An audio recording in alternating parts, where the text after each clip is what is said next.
Hi, welcome to my cereal box. My name is Adam, and today we're playing Resident Evil 2 for the PlayStation.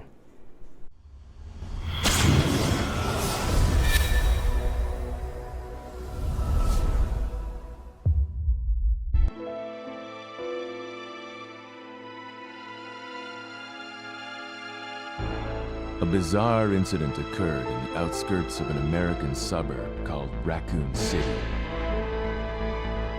It was later revealed that the terrible disaster had been caused by the T-virus, a mutagenic toxin created by the international enterprise Umbrella Incorporated for use in bioweapon experiments. The Raccoon City Police Department's Special STARS unit immediately began investigation in the affair. The case was apparently closed, thanks to the efforts of STARS members Chris Redfield and Jill Valentine. But the Umbrella Corporation's experiments were far from finished.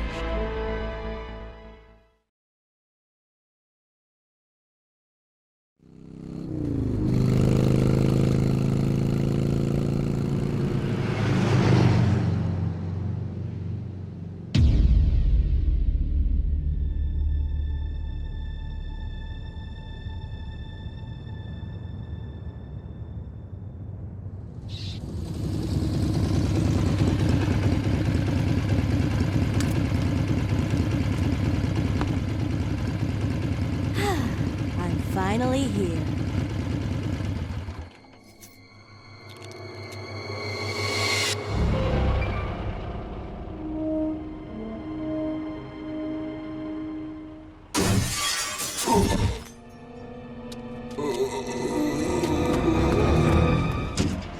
That guy's a maniac.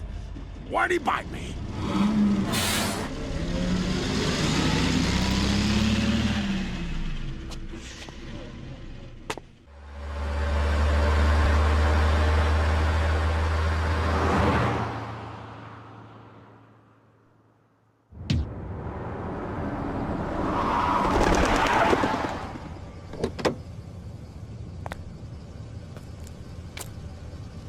What have we got here?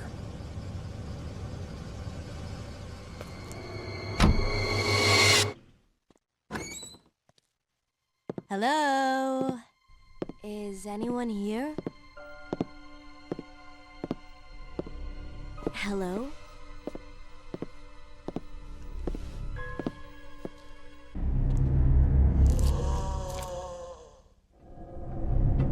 Man, what a mess! What could have done this? What was that? What are these things? All right, that's far enough. Don't move! Don't move! No!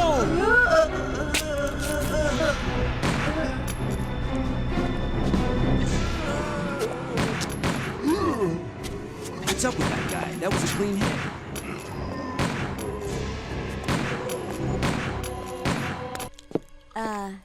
Hello?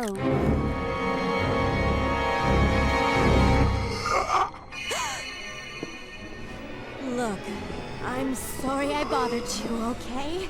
Just don't come any closer. Are you listening?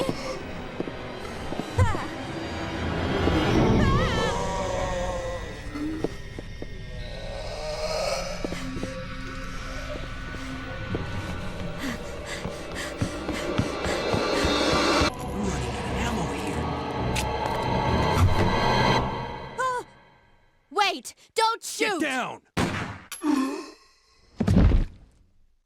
We can't stay out here. Head to the police station. It'll be a lot safer.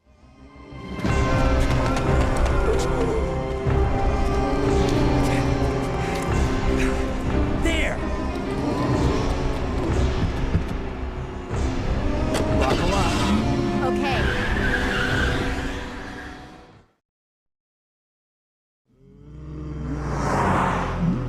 What's going on? I arrived in town, and the whole place went Great. insane. The radio's out. You're a cop, right? Yeah, first day on the job. Great, huh? Name's Leon Kennedy. Nice to meet you. Mine's Claire. Claire Redfield. I came to find my brother Chris.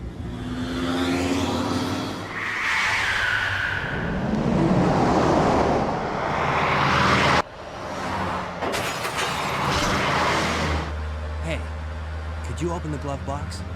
Sure. There's a gun inside. Better take it with you.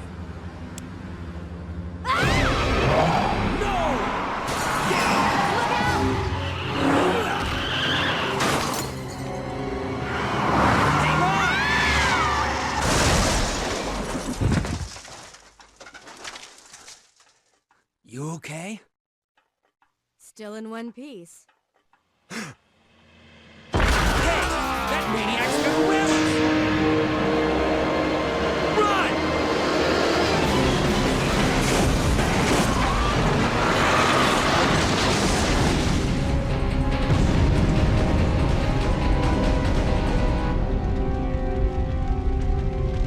Claire! Leon! I'm okay. Head to the station. I'll meet you there. Okay.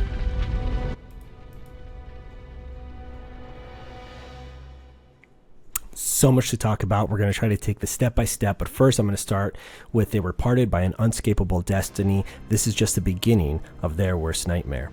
Okay, so much to talk about, but we're going to start with the first thing first, which is I want to talk about these backgrounds because they are absolutely gorgeous. My favorite part of this entire game is this intro because the background is so richly detailed and full of quality, and you can tell that somebody really put a lot of time, love, and effort into this thing. In the back there it says Arukas, which is backwards for Sakura, but there's so many cool, neat things. You know, one of the favorite things I think I enjoy most about a lot of these games, the Resident Evil franchise, is the storytelling elements, and I think one of the biggest element, and I would even consider it a character, is the setting, the backdrop, the environment. So I think one of the biggest components to its storytelling ability is the ability to kind of create these beautiful, tragic, chaotic, decaying backgrounds where it tells a story. Oh, look, there's a cool DeLorean, which there's a couple of nods to Back to the Future, but that's like one of them. But anyways, but the background tells a story without ever having to say a single word. It's purely visual, and that's what I truly love about this intro. Is it's such a great, neat way of being introduced not only to just Raccoon City, but just where everybody is, where everything is. I mean, it's a perfect mood setter. So anyways, I'm going to be really quiet for these cutscenes so that we can go ahead and listen to the dialogue and get the full value of the story. Freeze! Who are you? What are you doing here? Don't shoot! I'm a human!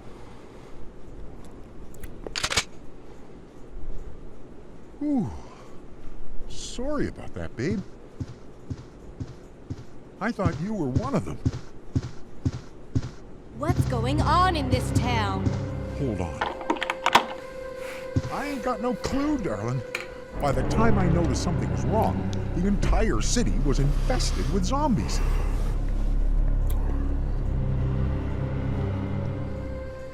But don't you worry, girlie.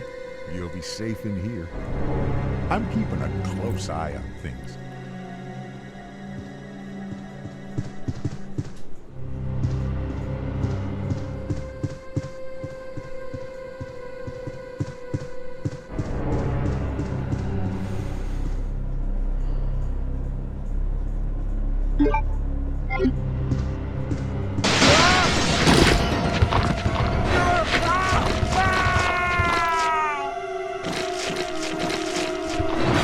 Brutal.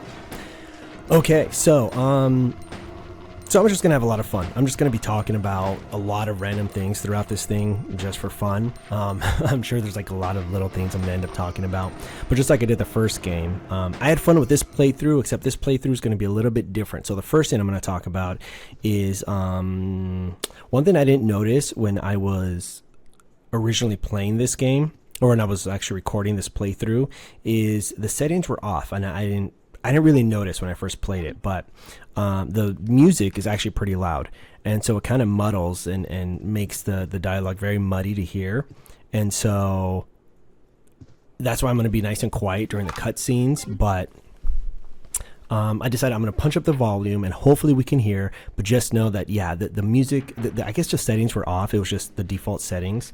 But yeah, if I had a second shot at this, I would go into the settings. I would lower that music because sometimes it gets so loud you can't hear what they're saying.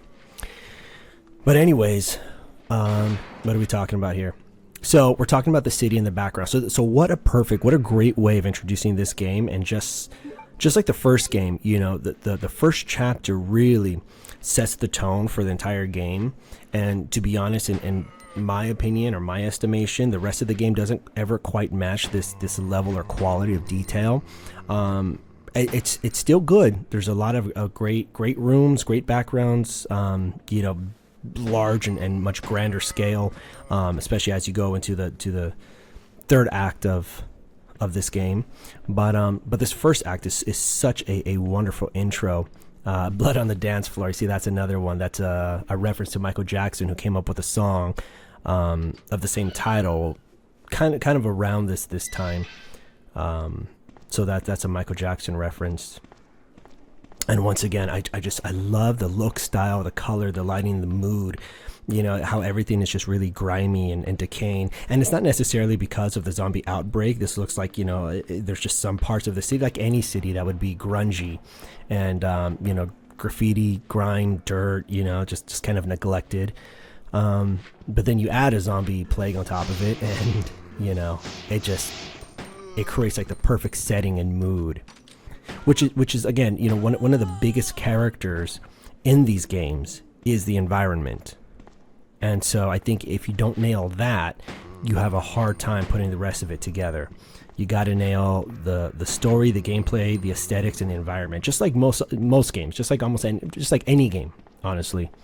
But this one really, you know, because it's coined the term survival horror, you know, really has a high standard to live up to. This is really cool because that's Mr. Bean's car, and I always recognized it even as a kid. And see, look at that guy, that gentleman, you know, slumped over. The detail is the only word that really comes to mind is tragic, because even though this is violent and gory, you know, it's this kind of dark beauty, you know, to the level of artistry and creativity put into this.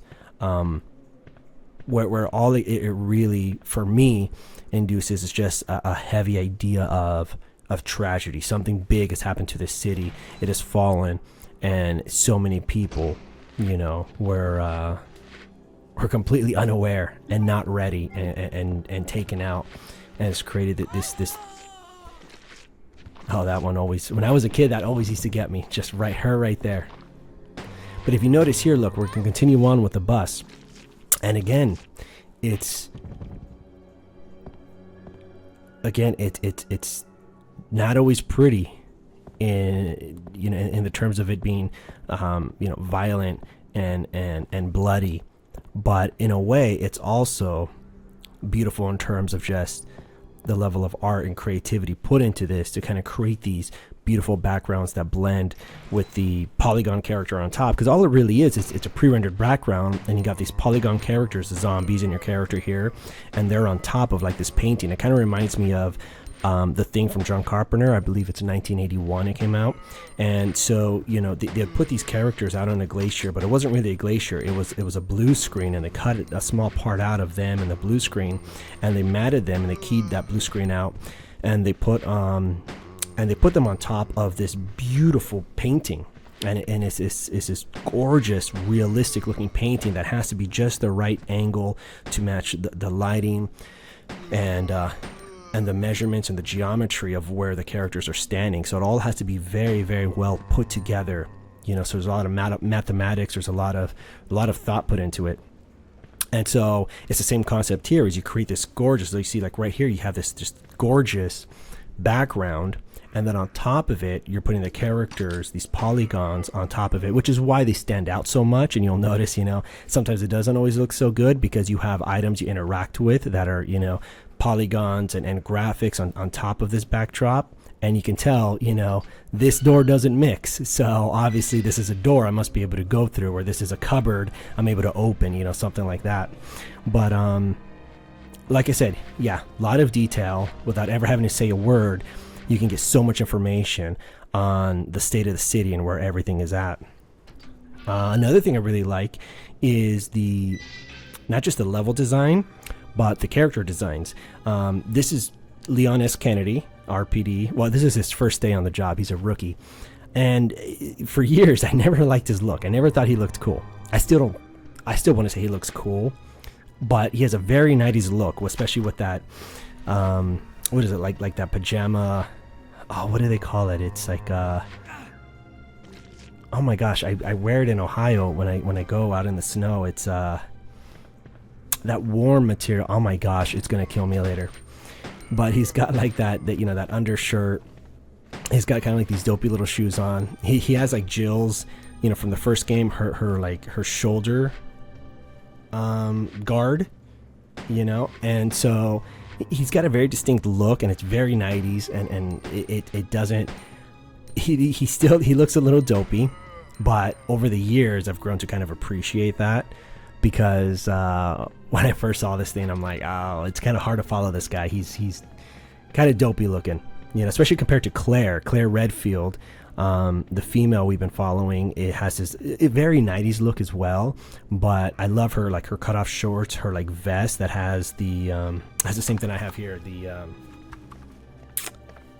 the sheath that's attached to the vest for her knife, just like her brother Chris, the character from the first game, who had the exact same thing, so it's kind of cool. You have Claire, who very much is linked to Chris and kind of like takes her fashion cues from him, and yet here in the RPD, because he's a part of the police department just like Jill was, we have the male character this time, but he's got like those funny little shoulder armor pieces, that shoulder armor, and yeah, I remember originally when I looked at it, I thought the guy's kind of dopey looking.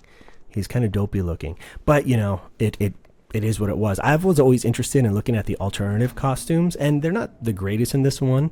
I kind of like the alternative costumes from the first game. Claire's is pretty cool. She has like this leather jacket. I think Leon has like this wife beater and like these cool shades or something, and when he has his gun, he doesn't hold it straight, he holds it sideways, which is like a very old thing to do, old style, old school.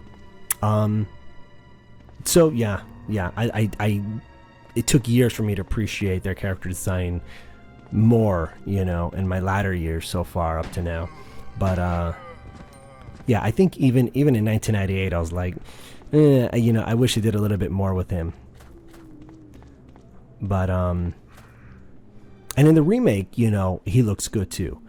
I think so. I think it was not faithful, but inspired definitely by this, but with a good modern twist. Hey! Get over here! Hurry! I can't set her down. I'll drop you a rope ladder. Grab onto it.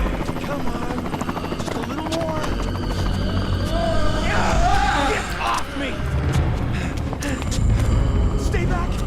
Don't come any closer! Stay back!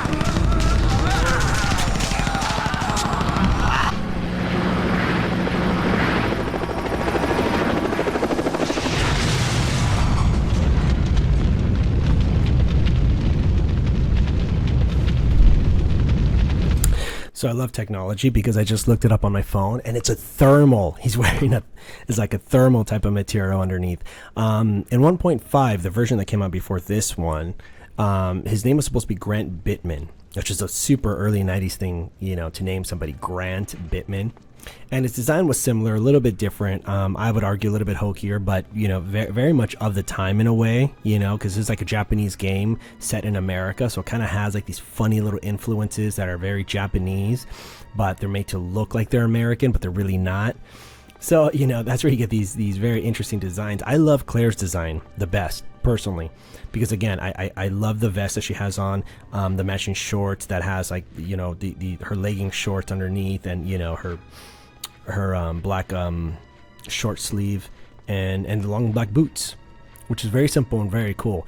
I do not like what they did with her in the remake. I think it was absolutely terrible, not even inspired by Claire, so I couldn't stand it, really. I just couldn't. Her voice, her design, I think they really did a terrible job in the remake, 2019 remake of this game.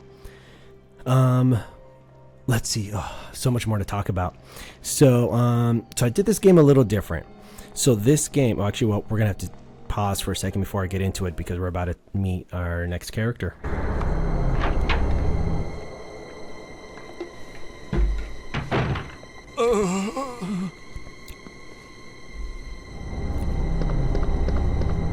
Hang in there. Are you the only officer left in the building? Who are you? Claire Redfield. I'm looking for my brother Chris. We lost contact with him over 10 days ago. Chris, Jill Barry. Every last STARS team member has disappeared. We should have listened to them. What happened? About 2 months ago, there was this incident involving these zombie-like creatures in a mansion located in the outskirts of this city. Chris and the other STARS members discovered that Umbrella was behind everything, at the risk of their own lives. But no one believed them. Are you okay? Don't worry about me. Just rescue the survivors in the other rooms. Here, take this key card. You should be able to unlock the doors in the hall with this. Now go. But... Just go. Okay. Just hang in there. I'll be back soon.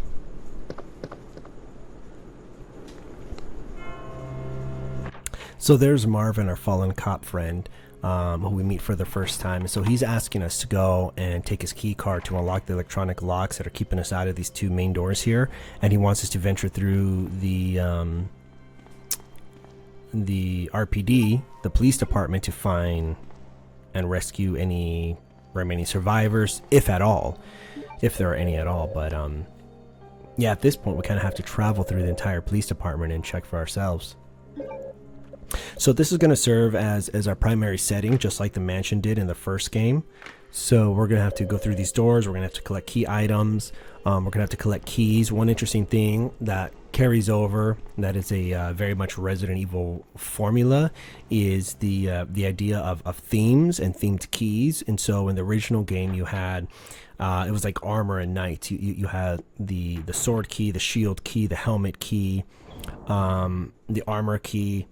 And so here you have, I think they follow playing card suits, and so you have like the spade and the heart and the club key, which is really interesting. Later on in this game you also have to insert plugs to get into the next area of the sewers. Oh, okay, well, we're going to read this memorandum first. This letter is just to inform everyone about the recent movement of equipment that has happened during the precinct's arrangement. The safe with 4-digit lock has been moved from the STARS office onto the second floor to the eastern office on the first floor, 2236 Raccoon City Liaison Department. Yeah, it's important to read these notes. I'm going to read them. But anyways, what was I saying? Yeah, but you have a lot of things that carry over, from the last game. And so this one, has the different keys. You have the rook plug and the bishop. That's really neat. I remember when I first saw that, it definitely had a really creepy effect. And I was like, did I really see that? So if you notice in the background, if you saw it real quick, you saw this figure just kind of dash by the window. So he dashes right by the window. And our character doesn't see it, but we do. And so it does such a great job at just picking up the tension and really drilling it home. This game did a lot of things right.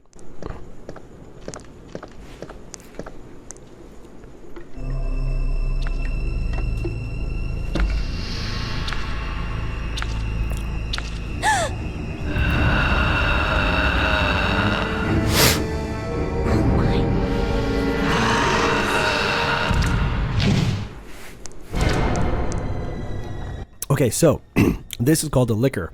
Now, what's interesting about this character is this enemy is on the level or the equivalent of the hunter from the first game. Now, the hunter in the first game came towards the latter half of the second act, more or less, of the first game. And it's an agile, fast, strong, cunning enemy. And And so this is the hunter of this game, Resident Evil 2. This is the licker. And what's interesting is it really kind of shows you the style of director Kamiya was, because in the original game it was created, written, and directed by Shinji Mikami. And by the time when that game came out, it became so successful that by the time this was given a green light right away and set into production, Shinji Mikami was given the producer's role. So he's in the producer seat, feeling like, okay, here I can do a lot of good work, more work, and make more decisions on a game than if I was just a director by itself. So he picked a system planner from the first game named Hideki Kamiya, who I believe is responsible for naming some of the characters. I think he did some coding and stuff for the levels. And so he steps into the director's chair for the first time ever, never directing a game. And Shinji Mikami, famously tells him, I think you're a dark horse. You're either going to make an amazing game or you're going to fail like on a massive level. It's going to be one or the other. You're not going to have it in the middle. And I, it just, people assume that, he's put in his bet that, that Kamiya is going to come up with a great game.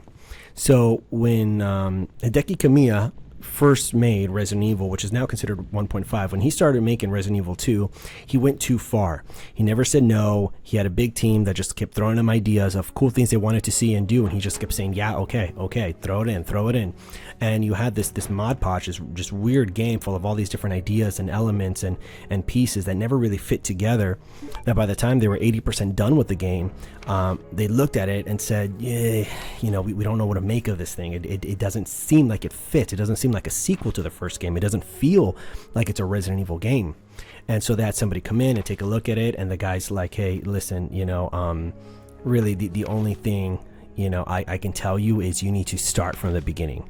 Is you can't go on like this. I mean, there's no tie to the original game besides the city and the setting and maybe Umbrella, but you have to go back and you have to start from scratch. And so they did something crazy, which is Capcom, the company who produced this game, said, okay, you can do it. Because Shinji Mikami was saying, listen, we need to go back to the beginning. I thought if I let this thing cook, it would cook and do something good.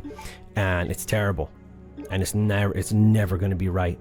And so, yes, we can make a lot of money if we put this thing out there. But we don't just want to put something terrible out there just because we know we're going to make money anyways. Because people are expecting this game. This was one of the biggest games, the most anticipated games of 1998. This was supposed to come out in 97.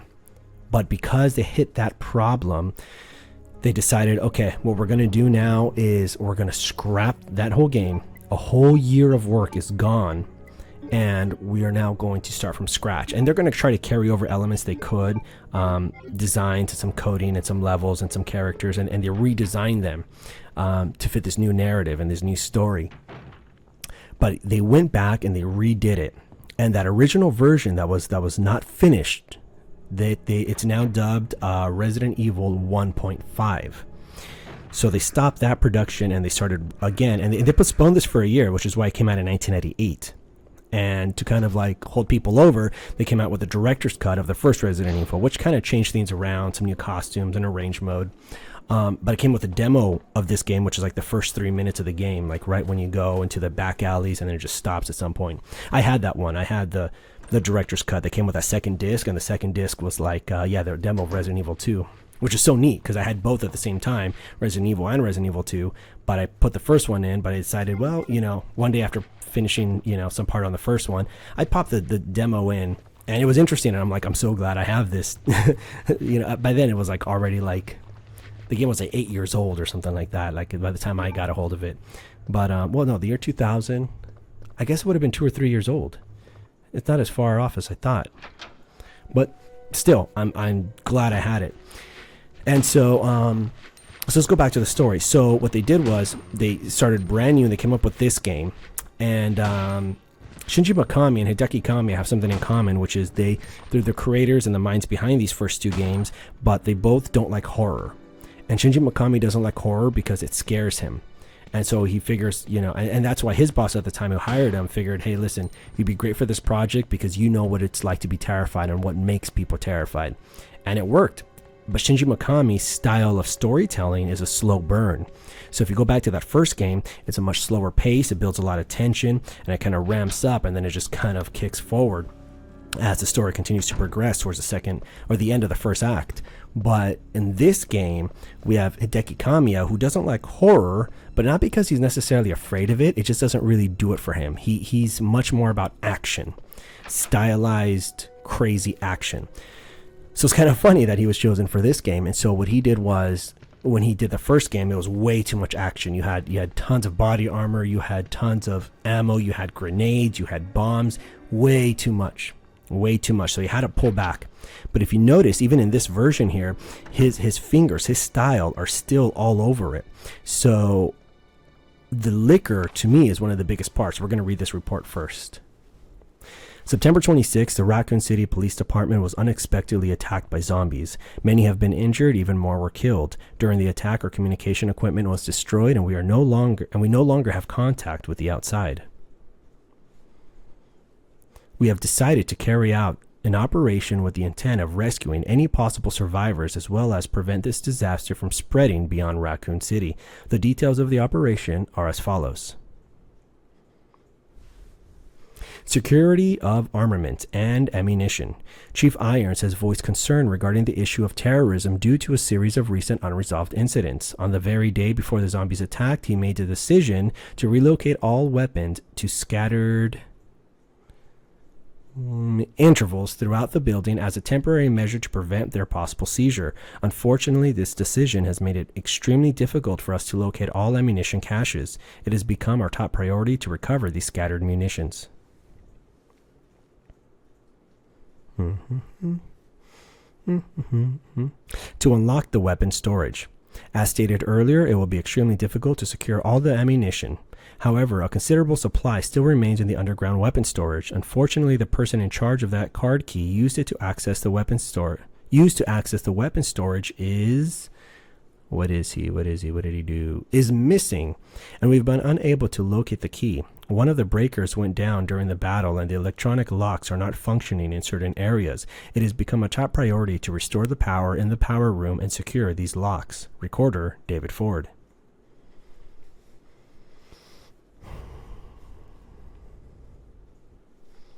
September 27th, 1 o'clock p.m. The west barricade has been broken through and another exchange ensued. We sheltered the injured in the confiscation room on the first floor temporarily. 12 more people were injured in the battle. Recorder, David Ford.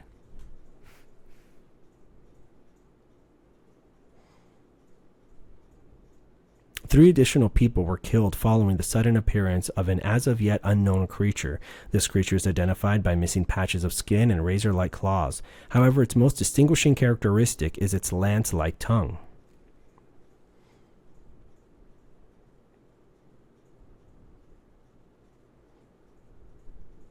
Capable of piercing a human torso in an instant, their numbers as well as their location remains unknown. We have tentatively named this creature the Licker and are currently in the process of developing countermeasures to deal with this new threat.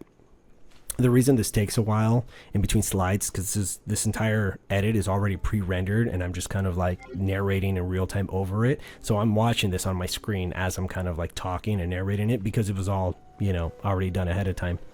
But anyways, I'll get to that in a second. I'll finish this story. So Hideki Kamiya likes action. And one of the biggest things you can see here that really indicates that is the arrival of the Licker.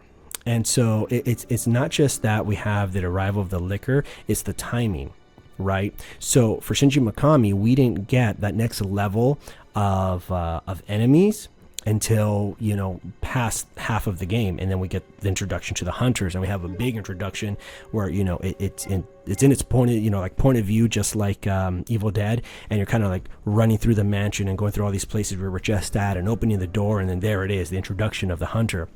Now this one starts off really early. We have the Licker, and the Licker is crawling up, and if you notice, the Licker has no eyes, it can only hear, but just the fact that we get an enemy, of that level of difficulty, that's agile, and it's almost like a mini tank because it takes so many hits. It takes so many hits to take it down that it seems like it'd be an enemy that would be introduced later. But again, because he likes action and he likes it to be like now, let's get to it sooner, faster, bigger, louder. That's why we get the introduction to the liquor early, because that's very much Kamiya's style in his sense of action and timing. So I always thought that was interesting. And when it comes to the liquor, something interesting about it, like I just mentioned, is that it has no eyes. When you look at it, I thought those little kind of circles it has in the front are its eyes. It's not. I didn't know until years and years later that the liquors are actually blind, that it's like this, 2% chance in a human population that if they get infected by the T virus, there's a 2% chance that they'll have the right gene to mutate into a liquor where its muscles outgrow its skin, and then it grows these large claws and these fangs, and its brain matter and cerebellum just kind of like spew out into the surface, and it has no eyes, but it has excellent hearing. So when you notice when Claire was there in the lobby, she was standing actually on broken glass. And so what you can do is you can always walk around the liquor, and if you're really quiet and very stealthy and tactical about it, you can move around. You can go behind the liquor and you can shoot them, or you can stab them. You can kind of move around. You can swipe with your knife. But in that very first one, you're almost guaranteed to be heard and taken out by the liquor because you're standing on glass. And so just small little interesting things I never noticed, in my first years of playing this. But yeah, so again, that's very much Kamiya's style. So when we got this final game, Resident Evil 2, this was 2 years in the making. Because like I said, the first one, they chopped it up, hit the cutting room floor. And then they came out with this one, which is the full 2.0 version. And so this one has much stronger ties to the first game, because Claire Redfield herself has a direct connection to the character from the first game, Chris Redfield, because she's his sister. And that's why she has, the same style of vest, same last name, same insignia on the back. And she's here to find her brother. So she's going to cross certain paths. She's going to cross certain rooms and pieces of evidence that's going to tie directly to Chris. That's going to give that connection much more weight and strength versus, the original character, who was Elza Walker, who was just like, I think, some 19-year-old biker enthusiast, college student. No connection to anybody or anything, from the first game. Grant Bittman, Leon Kennedy was supposed to be called Grant Bittman, one of the most 90s things ever. So Grant Bittman was just supposed to be some like lowly cop who gets, some leave on a helicopter. He gets left behind. He's got to navigate his way through the building, but nothing too special. He's not a rookie. There's no backstory. In fact, in this version of Leon Kennedy, this official version, the reason he was late to work is because they mention, I think it's only in the booklet, they talk a little bit about where he was right before he came to Raccoon. He had just broken up with his girlfriend the day before, and he got drunk and hungover, so he was late to work. So that's why he was so out of sync with the communication and calling the chief and making sure everything's okay. I'm on my way, just to let you know, because he was moving that day. He was supposed to arrive in the afternoon, get settled for a few hours, and then start his evening shift, which is why he's coming at night. And in the book, yeah, he's doing that. He's coming to his evening shift, talking about how out of sync he is with everything. Because I read the book by S.D. Perry, the first and the second. But yeah, and Claire, same thing, calling, hey, I'm going to be okay. I'm just looking for my brother. I'm close by. I'm going to meet him. We'll be just fine. We're going to have a late lunch. Speaking of, here's Chris's diary. August 8th, I talked to the chief today once again, but he refused to listen to me. I know for certain that Umbrella conducted T-virus research in that mansion. Anyone infected turns into a zombie. But the entire mansion went up in that explosion, along with any incriminating evidence. Since Umbrella employs so many people in town, no one is willing to talk about the incident. It looks like I'm running out of options.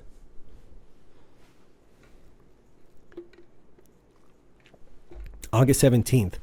We've been receiving a lot of local reports about strange monsters appearing at random throughout the city. This must be the work of Umbrella. August 24th. With the help of Jill and Barry, I finally obtained information vital to this case. Umbrella has begun research on the new G virus, a variation of the original T virus. Haven't they done enough damage already? We talked it over and have decided to fly to the main Umbrella headquarters in Europe. I won't tell my sister about this trip because doing so could put her in danger. Forgive me, Claire. So, yeah. Once again, direct connection. So that's where Leon was, and Claire was expected to meet Chris, go to Emmy's like they did, even at 2 in the morning, because Emmy's was the only thing open throughout the whole thing. And so this is cool. I hold on this for a second because if you look, they both have the same insignia. That's Chris's jacket on there. It also says Made in Heaven. It has that angel girl in the back, the same thing that Claire has, because again, they're brother and sister. Very untidy desk reflects, his personality. You have Jill's desk reflects her. She has her beret there, a picture of some guy, maybe her boyfriend. But what's cool about that jacket too, that you see that belongs to Chris, is that is Chris is alternative costume in the first game. So in the first game, you get alternative costumes. Oh, look, there's a picture of Back to the Future. That's Doc Marty, and I think her name was Clara Clayton, something like that. Another nod to Back to the Future. So anyways, so that jacket belongs to Chris, and that was his alternative costume in the first game. So it's cool. You get to see stuff like that. On the bottom, you get to see the golden and the wooden shield that was from the first game. That one says marksman contest winner Chris Redfield. Also, there's trophies of Chris and his marksmanship. Stars background. That's cool because I have the same stars patch right here. So I think I have one in the back here somewhere too. But my favorite part coming up in this little section is, the picture of the Stars members. And so there you go, the original Stars: Chris, Jill, Frost, Enrico, Barry. So so I love this. She goes right into the Stars office, where her brother used to be, and so now she knows that hopefully he got out of town and went to Europe, to Umbrella's headquarters, hopefully days or weeks right before this happened. So at least we know for sure he's not in town. Internal investigation report. Mr. Chris Redfield, Raccoon City Police Department Stars Division. As per your request, we have conducted our internal investigation and discovered the following information. Regarding the G-Virus currently under development by Umbrella Incorporated, so far it is unconfirmed that the G-Virus even exists. We're continuing our investigation. Regarding Mr. Brian Irons, Chief of the Raccoon City Police Department, Mr. Irons has allegedly received a large sum of funds and bribes from Umbrella Incorporated over the last 5 years. He was apparently involved in the cover-up of the Mansion Lab case along with several... Sorry, I'm getting hot, so I'm getting itchy. Incidents in which Umbrella appears to have direct involvement. Mr. Irons had been arrested under suspicion of... Oh, that's not good. On 2 separate accounts during this year as a university student. He underwent psychiatric evaluation as a result of the charges, but was released due to circumstantial evidence as well as his phenomenal academic standing. As such, extreme caution is advised when dealing with him. Jack Hamilton, Section Chief, Internal Investigation, United States Federal Police Department. So now we know the chief is a bad dude. Bad guy. So we're not going to mess with him right now. So, like I said, a lot of cool nods. We had back there the Back to the Future picture. Oh yeah, now we're with Leon. It's so sad we have that corpse that has been picked by the crows.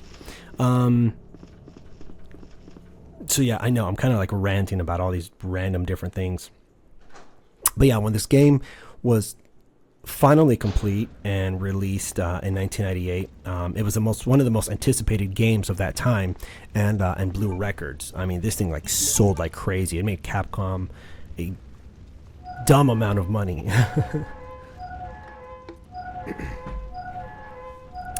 And so and I probably talked about this in the last one, but I kind of missed the PlayStation era, meaning I actually missed that era. As in, I wasn't really a part of it. I was much more into, I was more aware of, I was aware of PlayStation, but I was much more in tune and occupied and focused on Nintendo. So, I was kind of grinding for the Nintendo 64, and I finally got that, and I got all those games. But I got that, in 1999, year 98, 99, years after, it was released back, I think, in 96, 97, I think, the 64 came out. So I didn't come around PlayStation until the year 2000, and that's when I went back first. When I went to GameStop, I first went right to the PlayStation stuff because it was all brand new to me still, so I still felt fresh. And so my very first PlayStation games was Resident Evil Director's Cut and this one, Resident Evil 2. So much more to talk about. Let's talk about what just happened. So we have a helicopter that has 6 containers. It was like, what was it, six containers that are dropping these crazy loads, and it drops it right onto the RPD, the Raccoon Police Department building. And this gentleman, I think in the script, is entitled the Stalker. And so here we go. This is actually a tyrant, just like let me see, I'm getting, oh, that's my wife.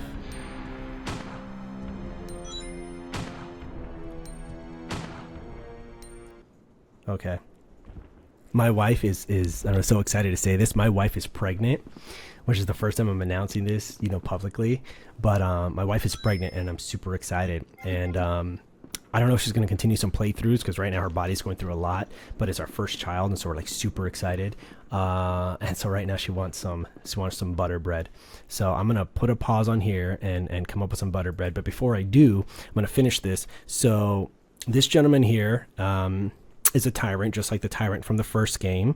However, he has this big, large coat on, which is actually a power inhibitor. So it actually helps to contain his power so that he's much more controllable and he can follow orders like he's programmed to. And the only reason he's more well known as Mr. X is because when they produced the toy line just on their own decided to just name this guy Mr. X. And so that's what everyone just thought his name was. He's Mr. X. But he was never Mr. X. They never refer to him as that. They only mention it in the book because I came after the toy line, so they had to kind of like make a comment on it. But here in the game and in all other merchandise, he was never known as Mr. X. Only in that single toy line was he dubbed Mr. X. And so that's kind of a fun, interesting thing to know about. And that terrified me as a kid. Absolutely terrified me. But yeah, I'm going to go ahead and pause it, and I will be right back.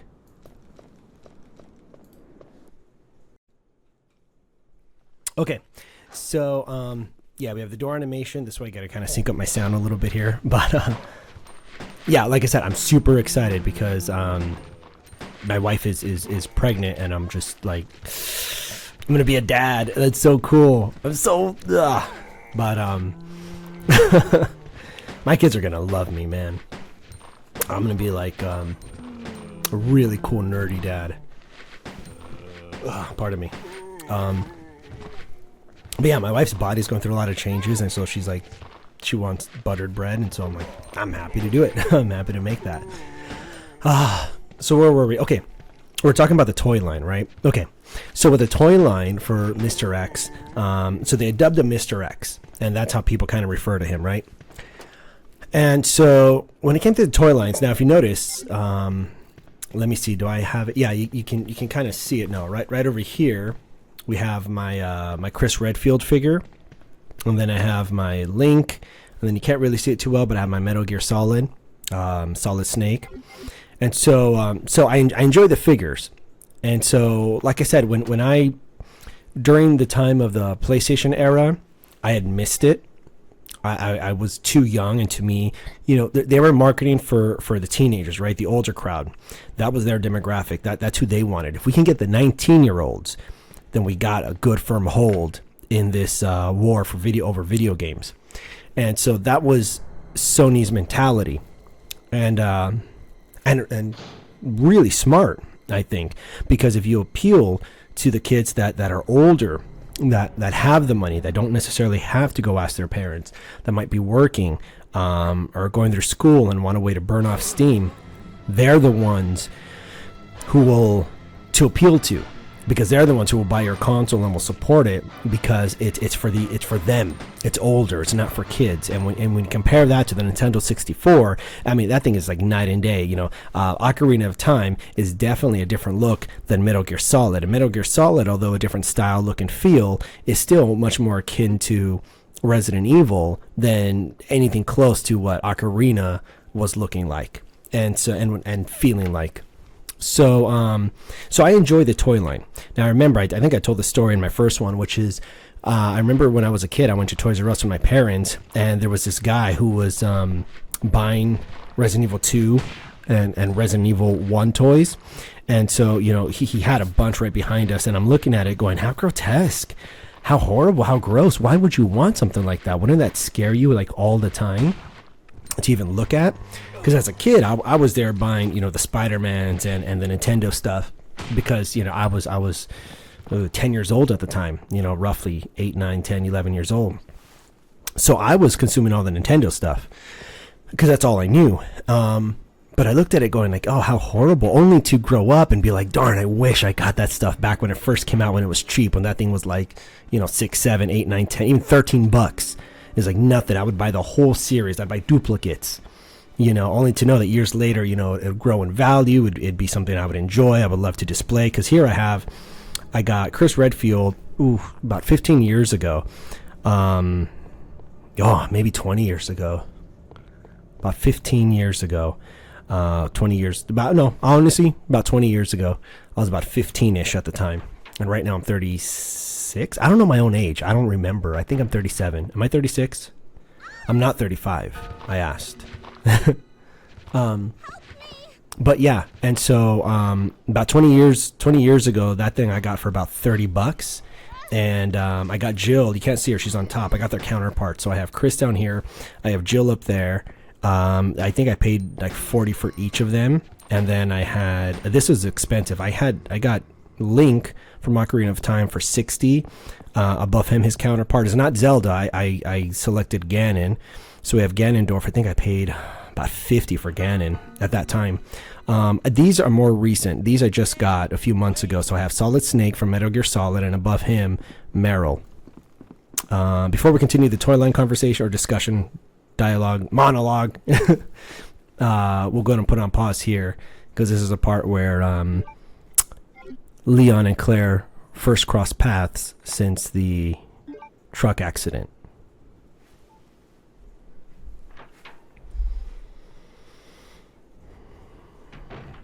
So much more to talk about. Leon! Claire, you made it! Yeah. Have you seen a little girl around here? Yeah, you just missed her. Who is she? I don't know. But it's too dangerous for her to stay here alone. Leon, I'll go look for her. You go and find us a way out of here. Of course. But before I forget, here's a radio. That way we can keep in touch if something comes up.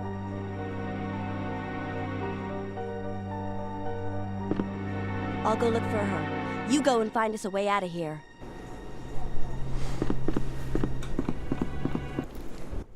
So, like I was saying, so I had missed that. I didn't know about it. I wasn't aware. It was much more for the older crowd, and it definitely felt to me like it was for the older kids.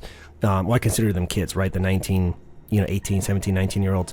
So I was like, that was a whole different world that I didn't know anything about. So, when I got these about 20 years ago, holy smokes, makes you feel so old. Is it 20 years? Hold on. I got a math here. Yeah, roughly. These are much cheaper, and I got my sister a Claire Redfield, the character we have currently on screen. So I got her a Claire Redfield, and I told her, I think I just gave it to her as a gift. It wasn't anything special. It was just like, hey, listen, I got this. I want you to have it and keep it, but don't open this. Don't play with this. Not that she would, because at the time, if I was 15, 16, then she must have been like, 13, 14. She wasn't going to be playing with any toys or anything. But I just told her, don't open it. Either put it on display or wrap it up and put it away somewhere, because it'll probably be worth more money in the future. Something just to keep, right? It's a collectible. Don't open it. And to this day, it's still wrapped and put away securely. I'm sure she's told me that she has it, safely stored away. And she still has it, because you go to a Claire Redfield nowadays. I went to Frank & Sons in the City of Industry, and they're selling a Claire for like $82, and nowadays, you go on eBay, you could get Claire anywhere from $40 if you're lucky, $60 to $140, roughly. A Chris Redfield, easily $150. Jill, anywhere from like $80 to $140. Link, I think, is about $120 now. Ganon, roughly the same. This box wasn't the best cardboard backing, but I liked it. So, this snake is... I don't want to say how much I paid for it now, but but it's roughly in its great mint condition, you know, $150, $160. Meryl's definitely a lot cheaper. She's under 100. And so so the toy line would have been fascinating. It would have been awesome if I had, you know, known about it and got all those things. If I could like have a time machine and go back in the past and get all the cool stuff I loved from the 90s and my childhood and bring them now, I'd have a whole wall of just crazy, beautiful, mint condition stuff I would never open or touch. But the fun of the 90s was that we got to actually open and play with these things, or else we wouldn't have the memories we have, you know, nowadays. You can't keep everything in its package. But anyways, I digress. So yeah, I got my sister a Claire Redfield. I've always now what I'm kind of leading to here, my idea, if we circle back to my point, if I even have a point, is when it came to Leon. And now to this day, I still browse eBay just to kind of take a look and see what's going on and what the current rate for Leon is and what he's going for. And so right now, you know, a Leon S. Kennedy figure. Well, we're about to go into a cutscene, but I'll finish it after this.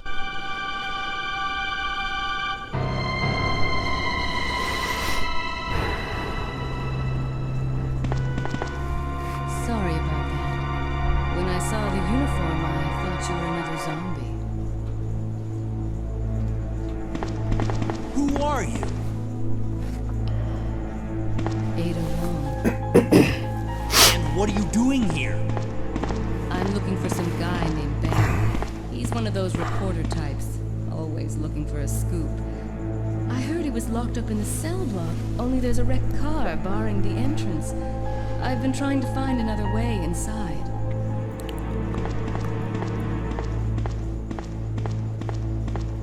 If we work together, we can move this thing. Give me a hand here, will you?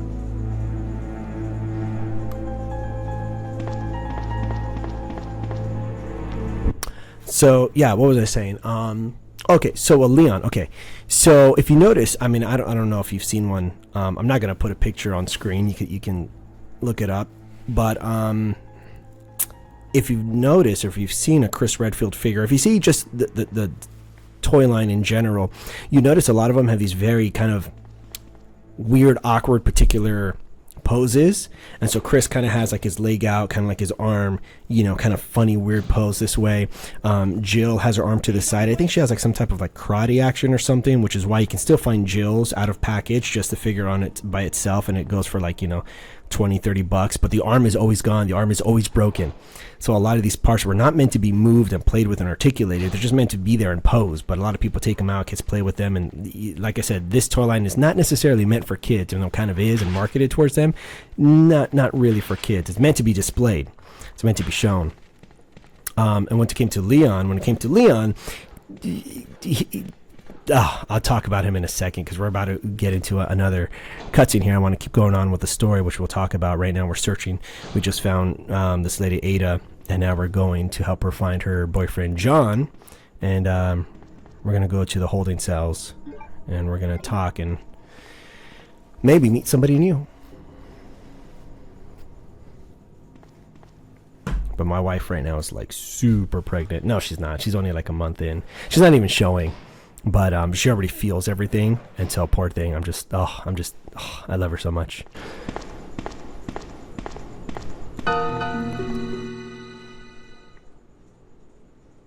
Let me guess. You must be Ben, right? Get up, now! What do you want? I'm trying to sleep here. Is this the guy? Ben? You told the city officials that you knew something about what's been going on, didn't you?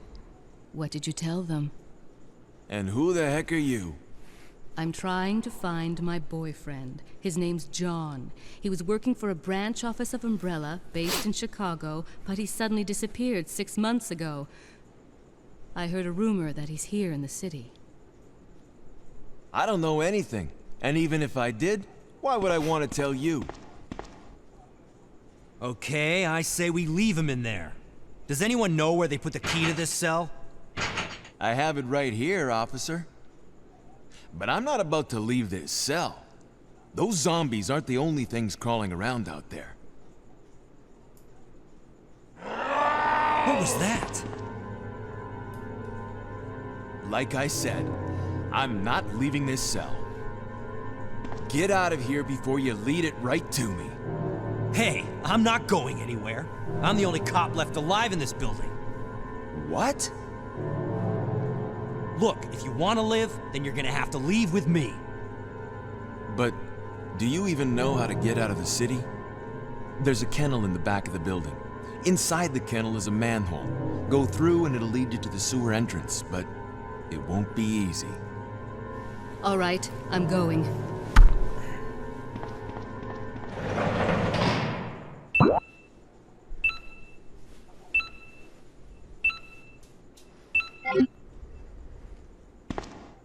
There's a kennel in the back of the building.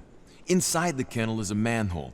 Go through and it'll lead you to the sewer entrance, but it won't be easy.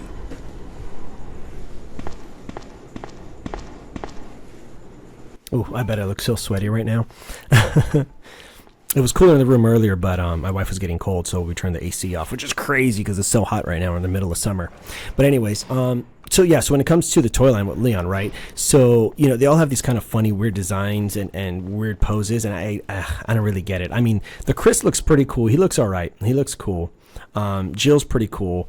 She's up there. You can't really see her. But, and Claire, I think, looks really cool. I think, hers was one of the best designs.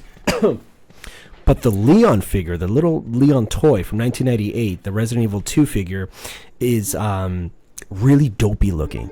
In all honesty, he's not fully proportional. I feel like his legs are about the size of like his whole body, including his head, his torso, and they make him look extra dopey. I can't put my finger on it. Like, his leg is out, his hips are open, his arms are in a weird, awkward position. We're about to enter, I think, another cutscene in a second here. But I never, it never appealed to me. And even to this day, like I said, I go on eBay and I browse every once in a while for fun, just to kind of see, where he's at price-wise. And it's like up to $150 now. He's a lot harder to get than like Claire, or, like the G Birkin G2 or G3. But... not that I would ever pay that amount of money because that's crazy, but I can't get into that toy. It just looks so dopey looking. Oh, I'm terribly sorry. I thought you were another one of those zombies. Are you Chief Irons? Yes, that's me. And just who are you? No, don't bother telling me. It makes no difference. You'll end up just like all the others. That's the mayor's daughter. I was told to look after her, but I failed miserably. Just look at her. She was a true beauty. Her skin nothing short of perfection.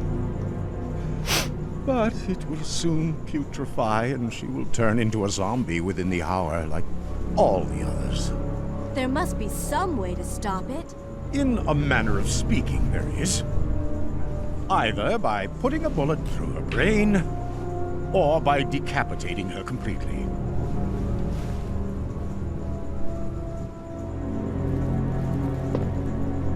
And to think that taxidermy used to be my hobby. But no longer. Please. I'd really like to be alone now.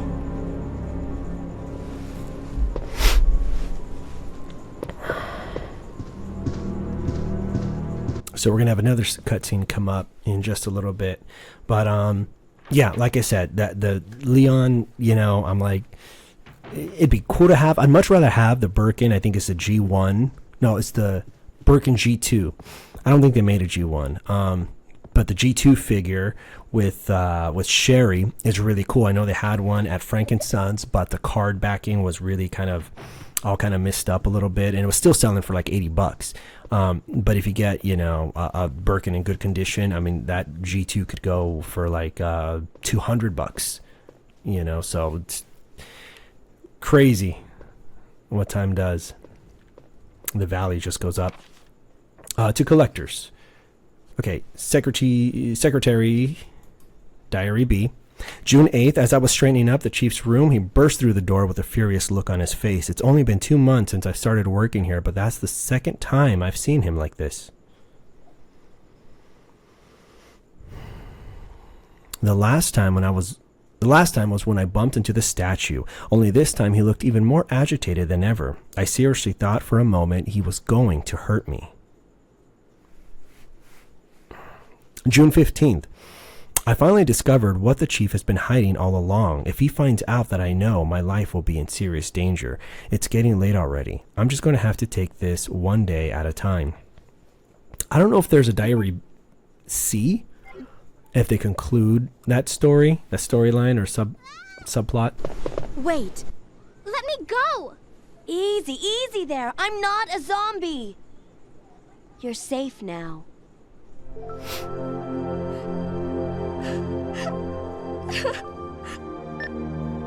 Leon, come in. I found the girl, and I've cleared the wreckage that was blocking the corridor. Got it.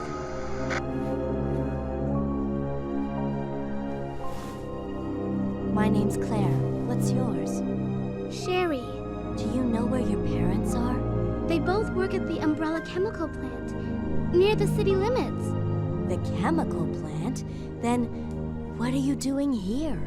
My mom called and told me to go to the police station because it was too dangerous to stay at home. From the look of things, I'd say she was probably right. But it's dangerous here as well. You'd better come with me. But there's something out there. I don't know what it is, but I saw it. Much larger than any of those zombies. And it's coming after me. What was that? That's what I was telling you about. It's here. Sherry, wait!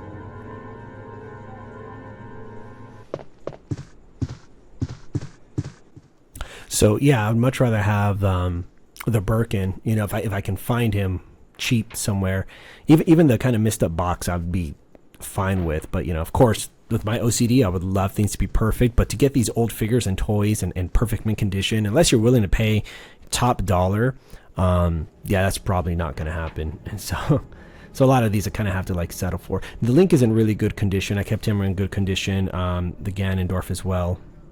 Oh, we have the Chief missing here. Solid Snake is in good condition, a little bent, just a bit at the edges. There's a lot of shelf wear on a lot of these. Meryl a tiny bit too. Link and Jill, or not Link and Jill, Chris and Jill, pretty good condition. Chief's Diary, here we go. September 23rd. It's all over. Those imbeciles at Umbrella have finally done it. Despite all their promises, they've ruined my town. Soon the streets will be infested with zombies. I'm beginning to think I may even be infected myself. I'll kill anyone in town if this turns out to be true. September 24th, I was successful in spreading confusion among the police as planned. I've made sure no one from the outside will come to help. With the delays and police actions, no one will have the chance to escape my city alive. I've seen to it personally that all escape routes all escape routes from inside the precinct have been cut off as well. There are several survivors still attempting to escape through the lower levels, but I'll make sure no one gets out. I can't read today for some reason. September 26th, I've had a change of heart about the remaining survivors inside the precinct. I've decided to hunt them down myself. I shot Ed in the back through the heart less than an hour ago. I watched him writhe in pain upon the floor in a pool of his own blood. The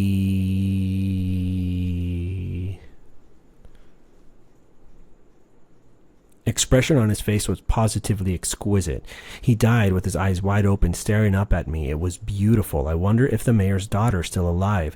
I let her escape so I can enjoy hunting her down later. I'm going to enjoy my new... Oh, I'm getting itchy. I'm going to enjoy my new trophy. Yes, frozen forever in the pose I choose to give her. Because this guy's a bad dude. Totally bad dude. Again, this is for pure entertainment only. This is not for kids. As I might have mentioned in my last, when I did the Resident Evil playthrough, the true director's cut, I mentioned in there my parents took these games away from me when they realized the content that was in them. And even though today these are relatively tame games compared to, some of the stuff that's put out there now, still it was, especially for that time, pretty shocking. So yeah, they took them away from me, and totally every right to do so. Until I could, return to them an older, more appropriate age, which I did. And so, but yeah, not meant for kids. There's a reason it's M for mature, as far as the rating goes. But yeah, there's gonna be more to talk about, but we're gonna have Ada, and Ada's gonna show up in just a minute here.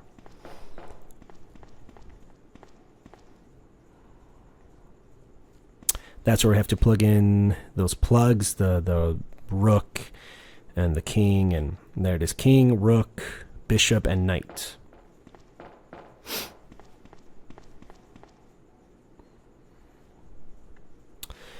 So, still a lot to talk about. Ada? I don't think I've introduced myself yet. My name's Leon. I'm with the RPD.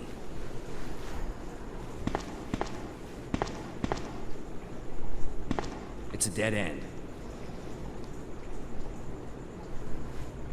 You think we can get upstairs through this shaft? Give me a boost. I'll go and check.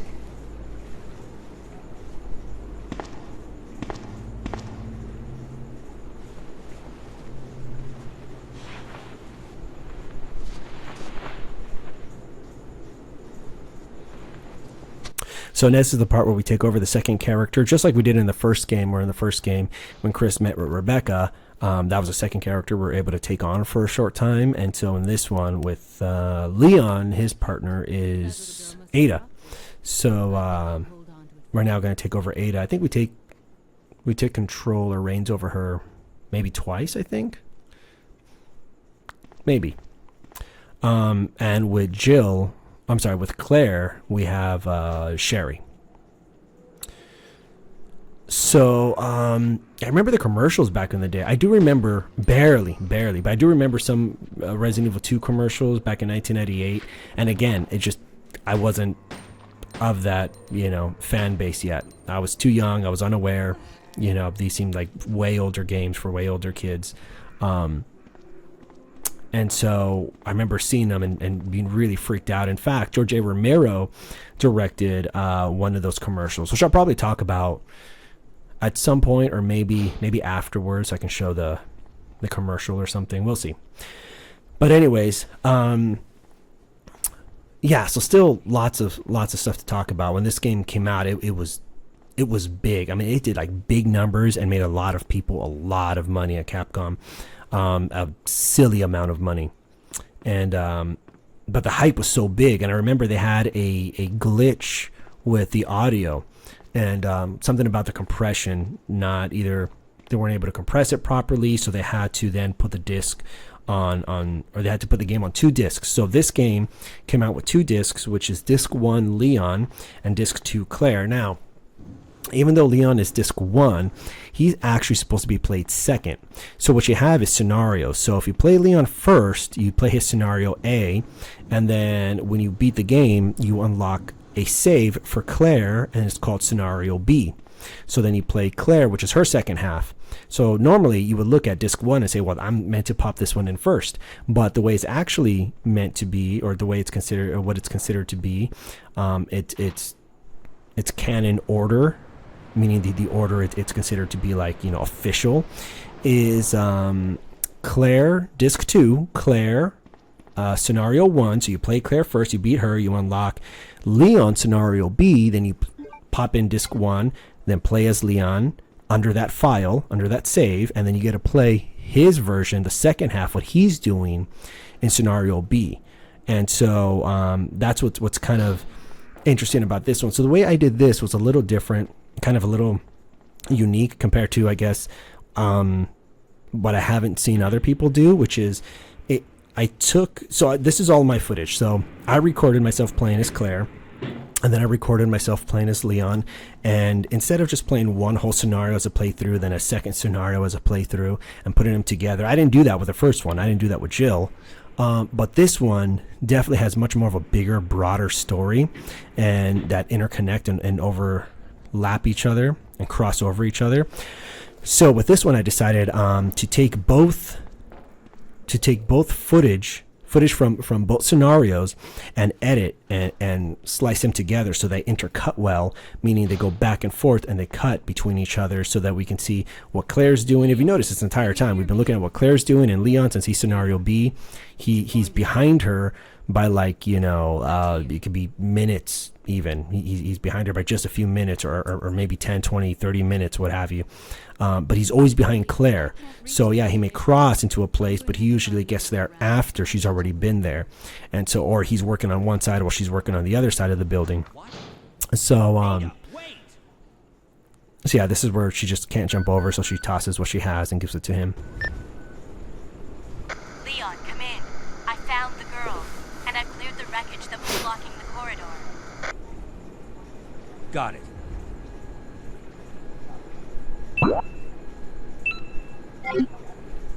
So, and the reason I did it this way is because I don't think I've really seen anything like this where just somebody has put it together and then they just narrate over it and then they cover the overall value of the story and the different beats. So it kind of, it intercuts between Claire and Leon so that we can get, you know, a good solid idea of the story and its, you know, in a wider scope in its entirety, more or less. And it doesn't always mesh up perfect. You know, it's not necessarily meant to, you know, and some things are kind of off, you know. But instead of, you know, having it separate and making the canon in your head, it kind of does this kind of nice balance where it kind of feels like it's a whole movie you're watching. So it kind of, it's a little more streamlined and it flows a little better. So I think this is a neat way of doing it, which is I edit it together and then I'll narrate in real time what we're looking at, what we're doing, and whatever's on my mind. Like I've been ranting about the, you know, the toy line and the production and the origins and the trivia and the tidbits and then, you know, all this different type of stuff, which is fun, which is the value of this video. You know, this is for me. If somebody likes it and enjoys watching this, great. If not, this is for me because it's fun for me. I get to do it as an outlet. And I enjoy it very much. And, you know, maybe if my kids watch this years from now, they get to see young dad, you know, playing, well, yeah, I'll have now. I'm saying like if I ever, now I will have a child. So when my baby grows up, you know, they can look at young dad and be like, wow, what a dork, what a massive geek this guy was. With this with his nerdy stuff in the background playing Resident Evil 2 and talking about this stuff like it's like just second nature, you know. Because I'm such a nerd, I love this stuff. It's fascinating. I love film and theater and games and design and creativity and I love sewing and building and modeling and just, anyways, what am I saying? I digress again. I have so much to talk about. So yeah, I'm gonna finish off. I don't remember what I said, but that's okay. That's okay. So anyways, and I'm kind of in the theme again because in the last game, I wore my 1969 flak vest, which I think is authentic. I think I went back to that eBay listing and it says authentic, but I kind of feel like it's a replica. But it's a 1969 flak vest, the green one I wore in the first Resident Evil True Director's Cut playthrough, and so that was like, you know, what directly inspired Chris Redfield's, you know, vest, but that one had much higher, you know, shoulder fins and a weirder neckline that kind of went out in a weird way, and it was like much shorter, but it had still like that military overlap in the middle. So what I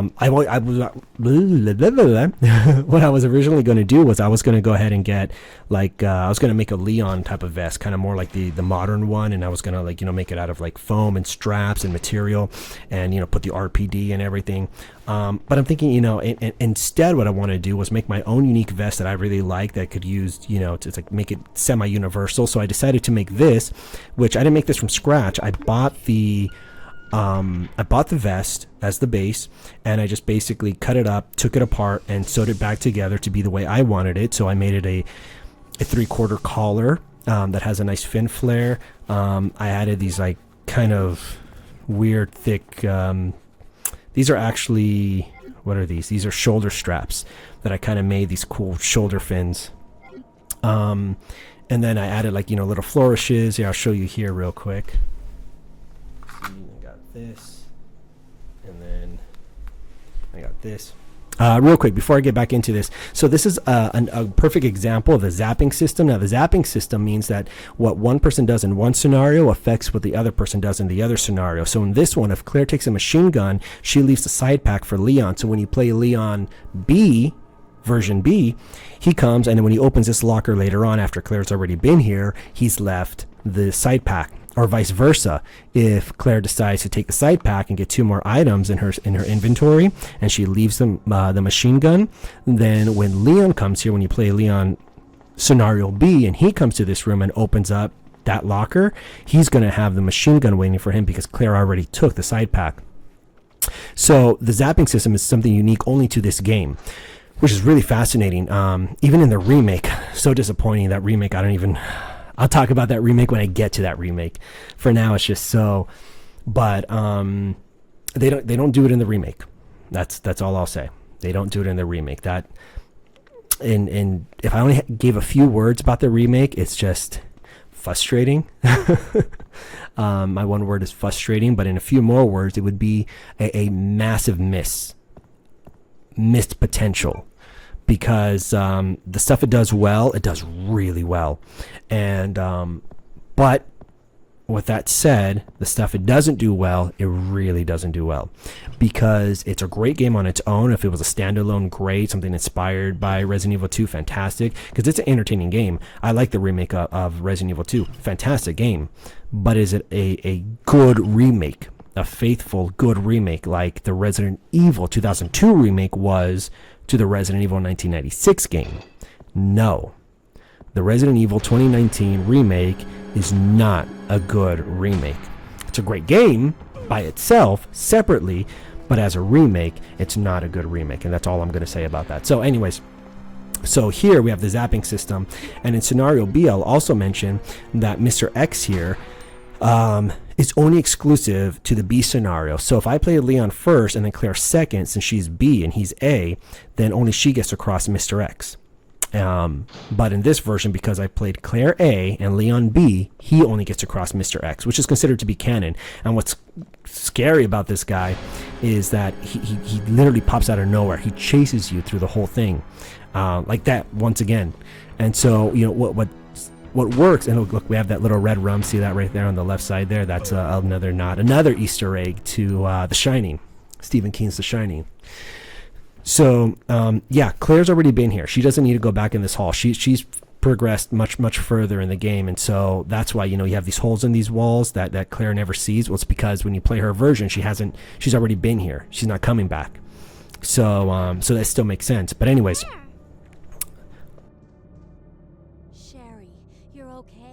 I'm glad to see you're safe, Claire.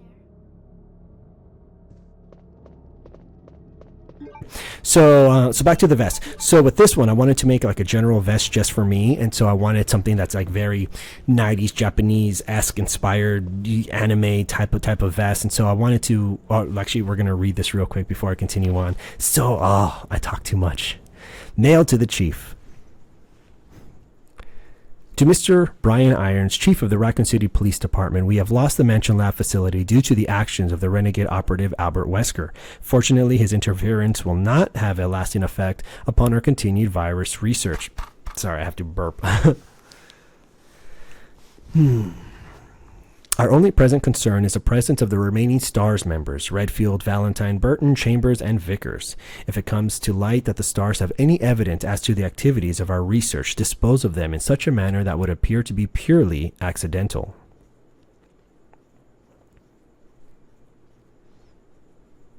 Continue to monitor their progress and make certain their knowledge does not go public. Annette will continue to be your contact throughout this affair. William Birkin. So now we got a name, William Birkin. To Mr. Brian Irons, I have deposited the amount of $10,000 US to the account for your services this term as per our agreement. The development of the G-Virus scheduled to replace the T-Virus is near completion. Once completed, I am certain that I will be appointed to be a member of the Executive Board of Umbrella Incorporated. It is imperative that we proceed with extreme caution. Redfield and the remaining STARS members are still attempting to uncover information on the project. Continue to monitor their activities and block all... Attempts to investigate the underground research facilities. William Birkin. To Mr. Brian Irons, Chief of Raccoon City Police Department, we have a problem. I have received information informing me that Umbrella HQ has sent spies to recover my research on the G-Virus. There are an unknown number of agents involved. They must not be allowed to take this project away from me, as it represents my entire life's work. Search the city thoroughly for any suspicious persons. Detain any such individuals by whatever means deemed necessary, and contact me immediately through a net. With these precautions, any possible threat should be eliminated.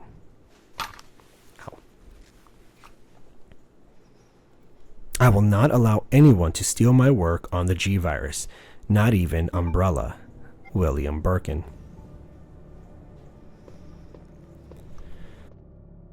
Claire! I'm going down there. Stay here and wait for me, okay?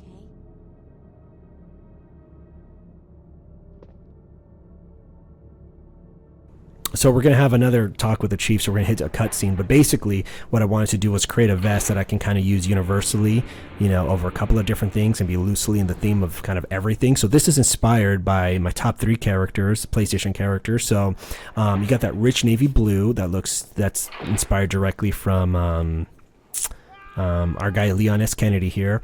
I'm going to talk about this in a second. There's a lot going on.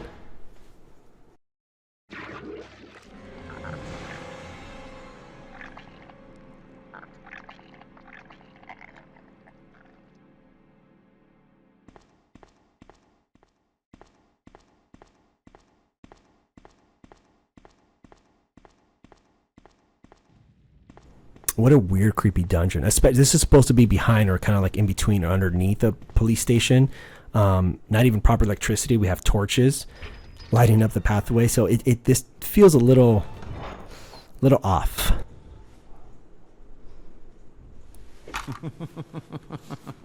So you've made it this far. Not bad, girl. But I'm not letting anyone leave my town. Everyone's gonna die. Calm down, Chief. What happened? Shut up! You couldn't possibly understand what's happened. Those monsters from Umbrella have destroyed my beautiful town. How could they do that to me after everything I've done for them? So it's true. You have been working with Umbrella. Then you must know about the G-Virus. What is it? Tell me! If you must know, it's the agent that can turn humans into the ultimate bioweapons. Superior to the T-Virus in every way. Dr. William Birkin is the genius behind the project. William Birkin? I'm sure you've already seen his little girl running around here somewhere. Sherry, isn't it? In case you haven't already figured it out. The monster that's been tearing my precinct apart is yet another product of the G-Virus. Ultimate bioweapon. Umbrella must be trying to cover its tracks. But if I have to go, I'm going to take you with me. I just can't take the pain.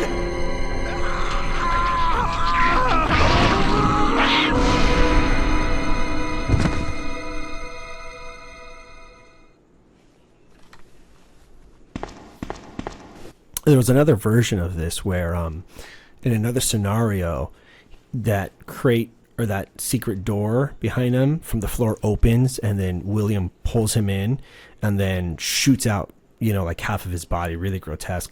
Look at this here. We have a saw with fresh blood smeared on the blades. We have dents and cuts, you know, right into the wood. This is a really morbid room. I take a quick tour around it to kind of get the details, but it's very morbid. It's a very bad room. And here we're going to have a fight with the G embryo. So that embryo that came out of him shot out of his body. And if you don't know who the main bad guy is at this point, who the monster is, and this game is 21 years old, I'm not going to be worrying about spoilers. So the main, because I already said his name, you know, who got Chief Iron. So I'm not going to be worried about spoilers for a game that's, you know, 21 years old. But yeah, so I'll finish off the vest, right? Okay, because I always have to, like, you know, put a period at the end of each thing we talk about. So so this is inspired by Leon Kennedy with the color, which is this rich police navy blue. And then from Chris Redfield, we have, you know, the collar, the 3/4 collar, and then, you know, kind of like, you know, the big fins, kind of like he had in like his live action version. But this is also inspired by Solid Snake from Metal Gear Solid, and so that's how you have some of the flourishes and accents with some of these pieces. I have what's inspired by Chris Redfield is the knife. You know, can't really see it too much, but it's there and it's attached to the vest. I also have that kind of military overlap in the center here, so that kind of goes down. So yeah, it has like a very 90s over the top, slightly Japanese inspired look to it, which is exactly what I was trying to go for. Like I put like a little padding to give her some definition. I had to, you know, redo the zipper and you know, fix it from the side and the back. And it came out pretty nice, kind of tactical, kind of like, you know, I have my patch here. I could put any patch I want now, but I just did a quick sew job on this thing and just put my my stars patch, which I think if you look at the corner of the screen, I don't know if it even appears in the box I'm going to put this in, but right next to my Chris Redfield is a stars patch. So yeah, it's kind of a cool casual look to kind of fit in with the RPD look, you know, but also when I play, you know, Metal Gear Solid, which, you know, I don't know if I mentioned it earlier, but I don't know if my wife is still going to be able to do playthroughs with me because, like I said, she's pregnant. So I may end up just finishing, because right now we're in the middle of playing Metal Gear. I just put out part 1, I think. And so, you know, I want to do part 2 and then kind of put them together. Because I think part 2, I think we'll finish it in part 2, Metal Gear 2, on the MSX. And then eventually I want us to finish off by playing Metal Gear Solid. I think the Twin Snakes version is a little bit easier for us to get through.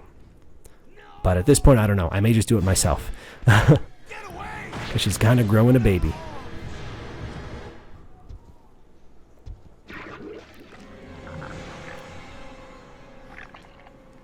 So creepy.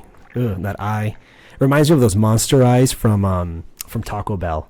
I used to love that. I used to collect those. I wish I had them. They were lost many, many, many years ago. Many moons ago. But those remind me of those really cool monster eyes. I want to buy some. They're on eBay, but again, they're kind of pricey for what it is. But it's the nostalgia of it, you know, just kind of go back in time a little bit. Ben! Can you still hear me? Come on, answer! Damn! I don't believe this.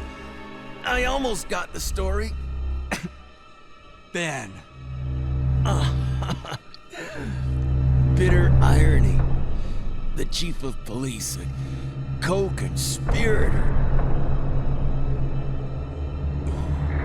Get that scum. Make him pay. Hang in there, Ben.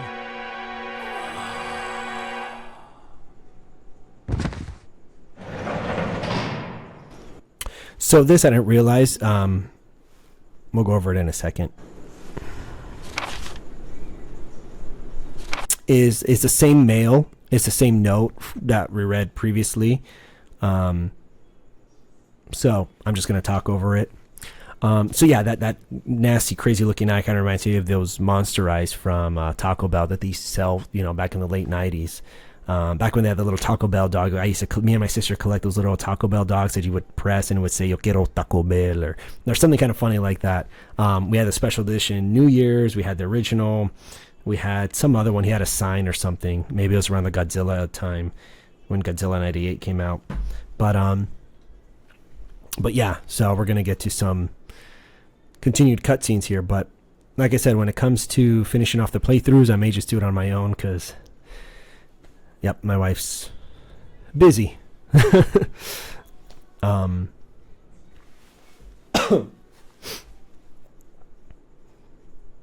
yeah, it's just crazy, absolutely crazy. I'm gonna be a dad. weird.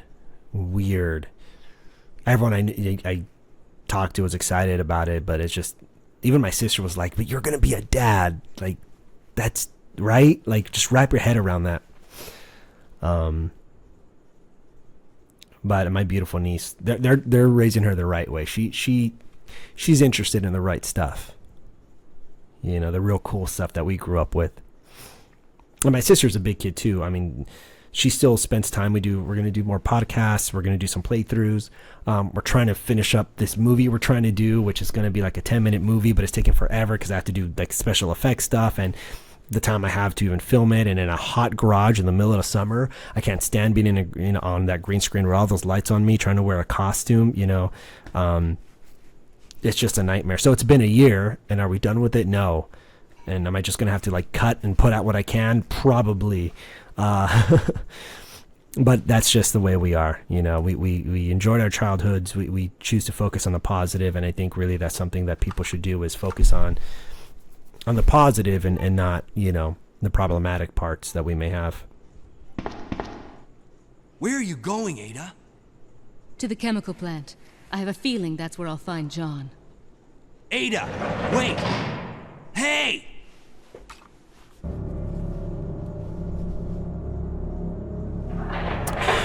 So yeah, we're about halfway in. I think I finished this in just over about 3 hours the way I cut it together. I can't believe the man who developed the G-Virus is actually her father.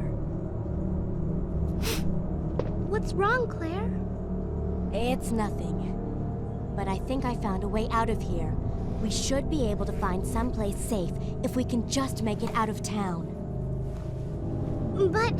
Don't worry, I'll protect you. I promise. But you have to make sure you don't leave my side. Leon, are you still there? We're leaving. Are you crazy? The streets are still crawling with zombies. It'll be all right, trust me. We found a way to the sewer. Follow us later. Claire! Claire! Wait! Man, why doesn't anyone ever listen to me?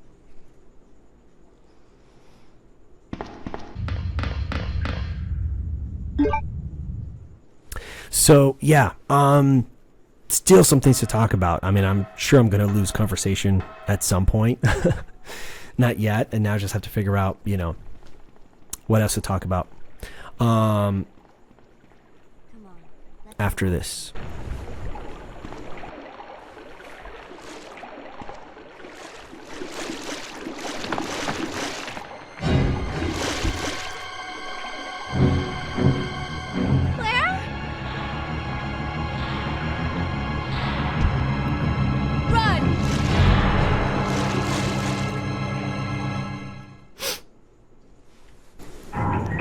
One thing I forgot to talk about is when the game came out on 2 discs, it cost them a lot more money, but it actually worked out.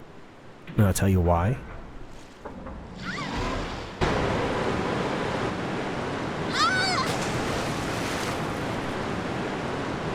Sherry? Where are you? Sherry! It worked out well because when like I said, there was a compression issue, I believe, with the audio with the game, so they had to put it on 2 discs, and so it cost them more money. But it was so late in production, and they were originally supposed to come out have Resident Evil, which became 1.5, released in 1997, but they had to push it back an entire year and release it in 1998. So to do that, like I said, to kind of remedy that and hold people over, they released a director's cut for people to buy and get into, see the arrange mode and everything. Meanwhile, they worked on Resident Evil 2. So they decided, you know, it's been a long time. We're so close to the deadline. We just got to put it out there. Put the darn thing on 2 discs. So they put it, you know, Leon disc 1, Claire disc 2, and they released it. And, you know, it cost them more money, but they go, well, you know, we're going to hopefully make, a lot of this back. What it did was, and they didn't expect, is that it created a lot of mystique around the game, because all of a sudden people are like, 2 discs, how big is this game? What's really on it? And people were so excited for it. So it really helped build up the hype. So now we're going to the first big boss, which is William Birkin. If you don't already know, spoiler alert, William Birkin is the G-Monster with the crazy eye. I call that the Taco Bell monster eye. So we have a pretty cool fight here.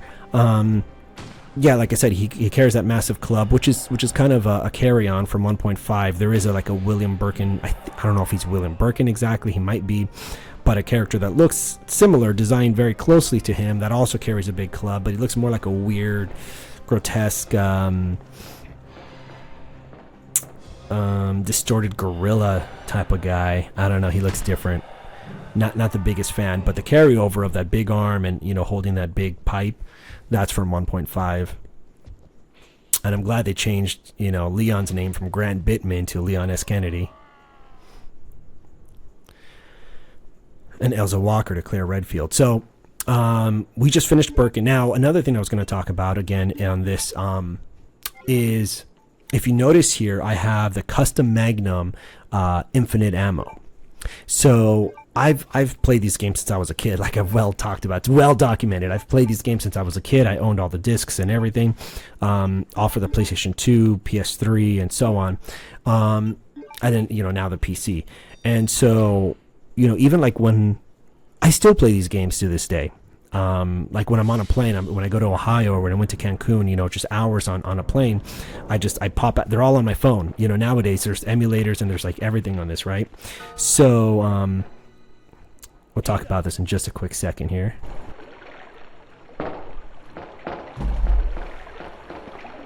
What was that all about? Running off like that was reckless and stupid. Those zombies are everywhere. Not to mention that thing that got Ben. I was there, Leon. I know. Look, Ada. As an officer, it's my job to look out for you. But we're not going to get through this alive if we don't work together. Okay? All right. We'll do this your way for now.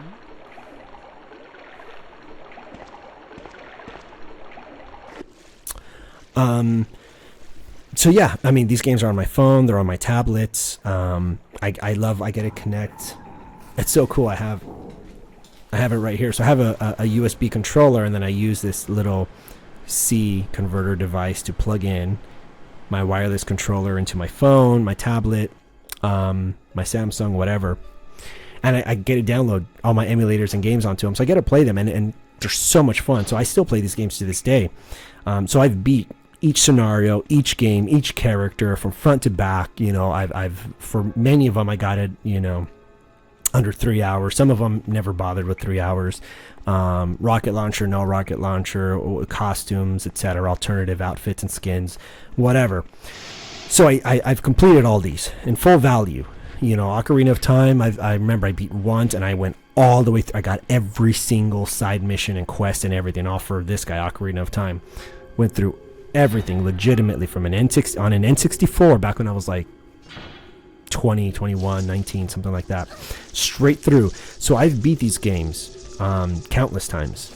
And so with this one, because now as I'm older and obviously, I have a beautiful wife and a big job and a house, a couple of houses, and now I have a child on the way. I gotta carve out time to do this stuff, and so I don't have time to play it the way it was designed to be played, from beginning to end. I have to just kind of put in some cheat codes, have fun with it, and the value is just to go through the whole game to capture the footage I need so that I can go back, because it's very time consuming. Even when you do it cheap, fast, quick, and ugly and lazy, it's still time consuming, and that's time I don't necessarily have. So I have to kind of get my footage, import it, load it in, edit cut all the pieces I need, then put it together like a puzzle, rearrange them, play with the sound a little bit, play with the music. Then, after I do all that and I finally get it all together, I got to come up with a template. Then I got to put whatever little flourish I want and then tweak it up a little bit more in the end, because there's always more to do. And then when that part's all done, I got to sit here like I'm doing now for fun and narrate this whole thing in real time. So I got to sit here for 3 hours. And so, sometimes I don't have 3 hours. I have to cut it, different times and different days. Right now, I stopped so I can go make my wife some food. And, now I'm back and I'm continuing on. It's already getting late, so I don't know if I'll finish this, but I might. Who knows? Or I might just do this tomorrow or next week. I don't know. So So with this one, I do put in the cheats, and just for fun, and it's kind of like a nod back to the original book, because in the book of Resident Evil 2: City of the Dead by S.D. Perry, it's described in the book that Leon comes into town already having a Magnum on him, and it's a Magnum gun that is actually gifted to him, I think, by like his father and his uncle. They went in on it as a gift for him graduating the academy, and so that's the gun he has. It's a might even be a custom Magnum. So this is kind of like a nod back to the game. It's like, you know, the way he started with this custom Magnum, and so there you go. It's that's like my way of justifying it in my head. But even with Claire, I use different things, but we'll get back to that in a second. Who are you? Oh, I see. Another spy sent by Umbrella, right? Let me guess. You're here to steal my husband's G-Virus, aren't you? You are tenacious, I'll give you that. Husband? Then you must be Annette. Sherry's mother? What? Sherry's wandering around alone in the sewers. You have to help me find her. That's impossible. I told her to go to the police station. What's she doing here? William will be after her. William? That's right. The creature that's been causing all this destruction is none other than my own husband.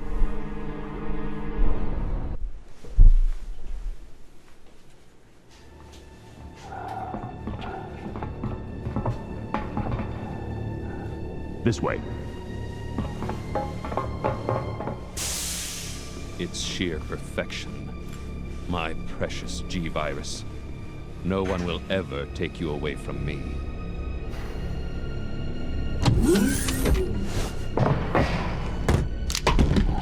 There he is.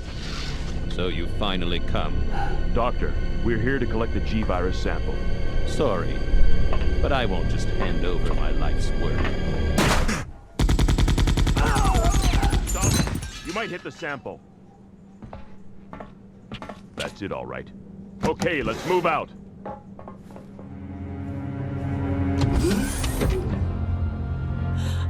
William. Oh my. Hold on, darling. I'm taking care of that bullet wound first. Stay here.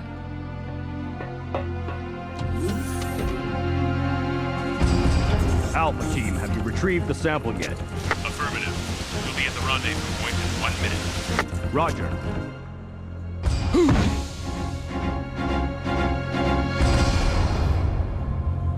Are you telling me that he injected the G-Virus into his own body? The G-Virus has the ability to revitalize cellular functions. What was that? Something's wrong. Let's check it out. Over there! Shoot it! Eat this, you freak! The guns aren't stopping it! What is this thing?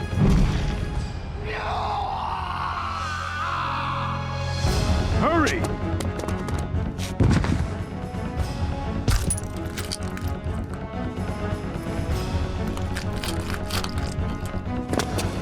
What is this thing? Fire! Fire! Son of a...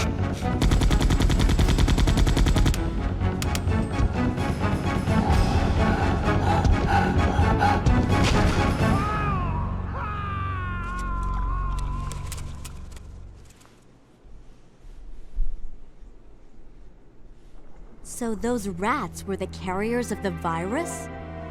As a result of his virus-induced transmutation, William should have lost any prior memories he had as a human by now. I tried to save him, but I'm afraid it's already too late. But...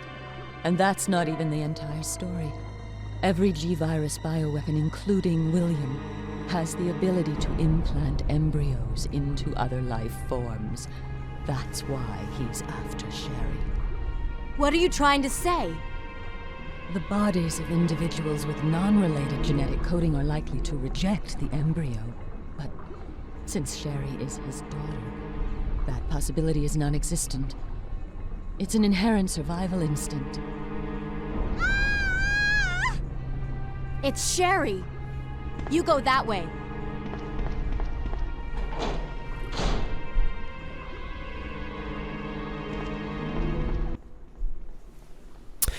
Okay.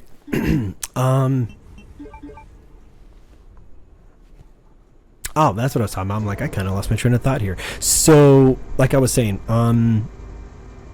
when it comes to the gameplay, so again, the value is to go through the game and kind of just have an easy run through so I can get the footage I need so that I can actually do this. So again, from beginning to end, even sitting here doing this, I may have to do it in just pieces and just chop it up and kind of put it together, and hopefully sync it back up again, because it's a tricky thing. It's not always easy. So and I do this because it's fun for me, and I do enjoy it, but it takes a while. So you're gonna see like Claire, I give her and Leon infinite health, and she uses mainly the bow gun, and then I think later I might use like the grenade launcher, and then I use her Beretta for a while, but it's all unlimited ammo.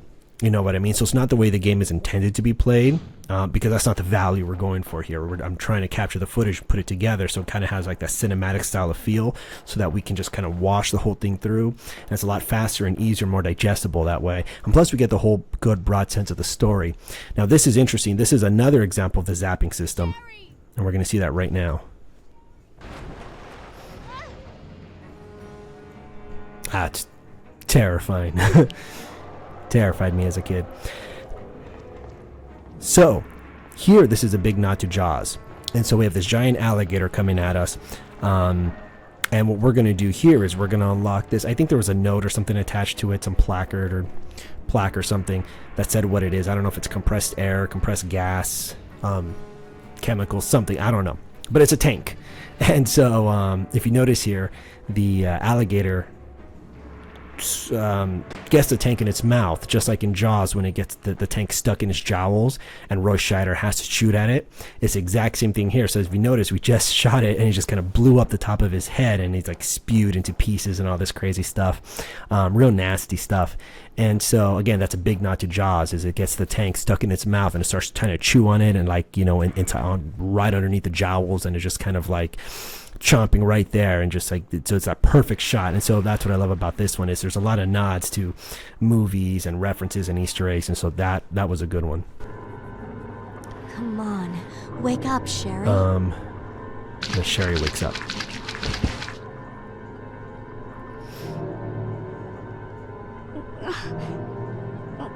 My stomach, it hurts. Don't worry, you'll be fine. Come on, let's go. So the example of the zapping system, I think there's 8 zaps in the game. Points that affect one scenario that affect the other. So in this case, I remember when I was playing Leon B, I was expecting to see the alligator, and it never came. And I'm thinking like what? Like, this is where I'm supposed to see the alligator. But what I didn't realize was that I already took the alligator out, as we saw here in Claire scenario A. So I took out the alligator, which means that if you destroy the alligator in this scenario, he's already gone. He doesn't appear in the next scenario when I play Leon. But if I was to damage the alligator and cause him to break through a wall and just run away, then he does appear later on again with Leon, and Leon is forced to finish the fight. So that's another really cool, neat example. Ada!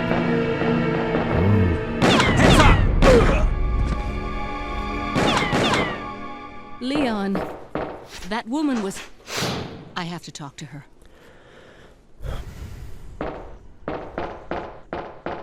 So one thing, if you notice, and you'll always see me do it because I always talk about it, I have year-round allergies, is I'm always sniffling, my nose is itchy. It's not runny, it's just itchy, and I'm always like scratching it. And then my neck gets really stiff, so I try to like pop it, which sometimes feels really good and other times it doesn't work. So I do that a lot too. Plus when I'm hot, I get itchy, so I naturally fidget a lot. So you'll probably see that all up in the video at some point. And then during the cutscene earlier, I just put on the fun lights because I love my cute little fun lights just kind of everywhere, these green little dots.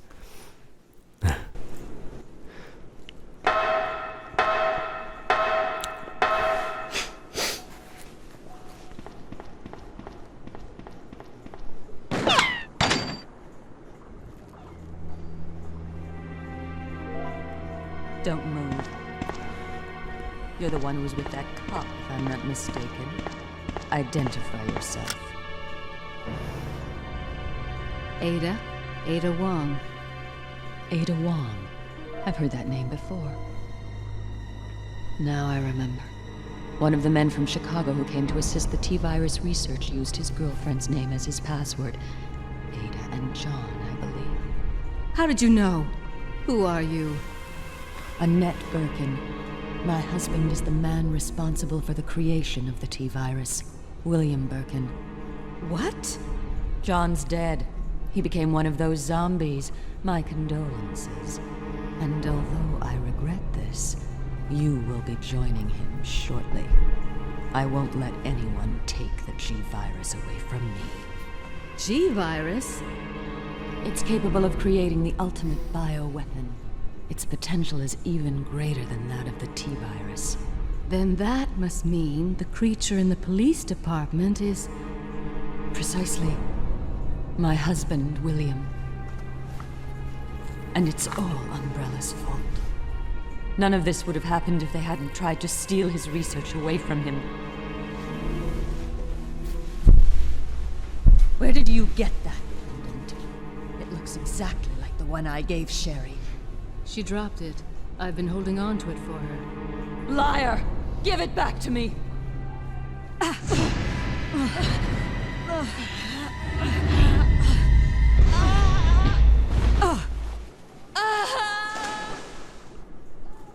Too bad.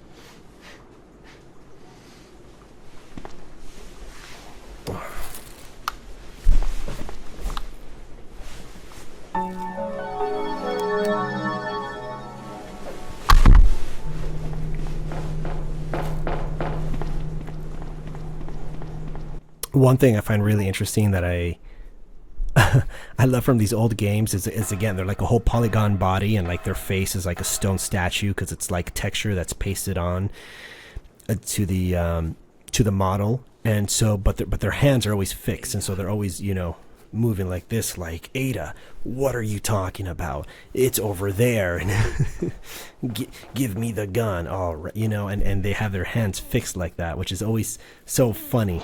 You know, it's just the way they talk and they move, and because their lips don't move and their face have no expression, they're just like a permanent fixed scowl or something. You know, they're just like, I'm talking because I'm moving.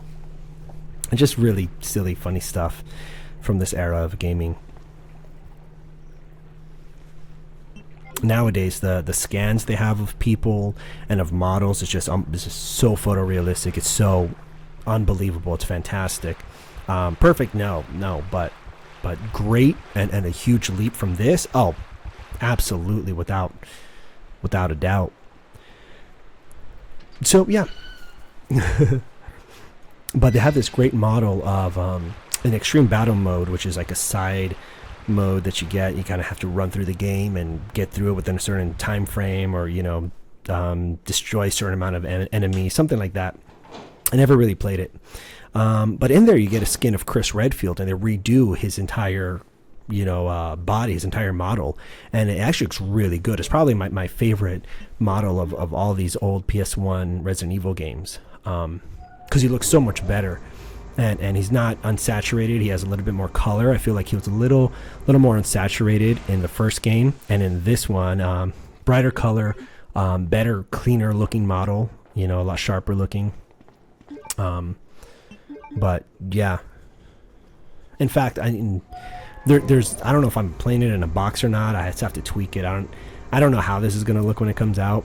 I'll figure it out. But yeah, I did a playthrough of Leon's A scenario as Chris Redfield. So it's Leon, but it's Chris's skin over him. So it looks like you're playing as Chris through the whole thing, even though it's really Leon. But it's kind of like a body swap kind of thing. So it's kind of funny. And it's really cool to play that way, because you kind of feel like you're Chris Redfield playing through the whole Resident Evil 2 game. So it's kind of a cool cheat. I love that one. And for this one, I'm using GameCube. I think I'm using a GameCube, the Dolphin emulator. And so that's just because it's easier to implement, you know, cheats through this one. Ada. Leon. This bullet wound isn't making things any easier. Quiet, Leon. I'll patch you up.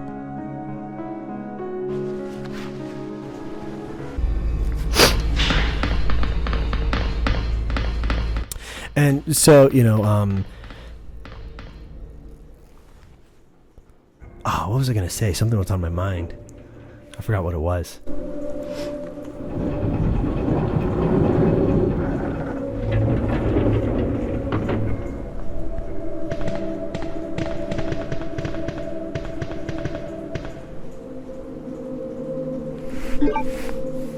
Oh, that was a good one. Whew. My neck gets very stiff, especially in the back. I'm kind of like at a funny angle here too, so I can make sure I face the microphone and kind of stay open to the camera a bit while like watching the video here on my computer.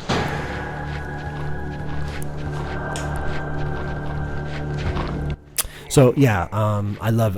I'm using the Dolphin emulator because it's easier to implement the cheats that way. I would do it for my PlayStation emulator, but I have to open a type of like cheat code app with it and put in some. It's complicated, and there's like a newer version of the EPSXE emulator. I think that's what it's called. Pardon me. And so yeah, but I don't. It doesn't always work so well. So I like this one. It's a lot easier. And it's a great port. I see no issue with it. So, I still consider myself just playing the PlayStation version because it's a port that really doesn't do a lot of changes. It doesn't really add much or anything.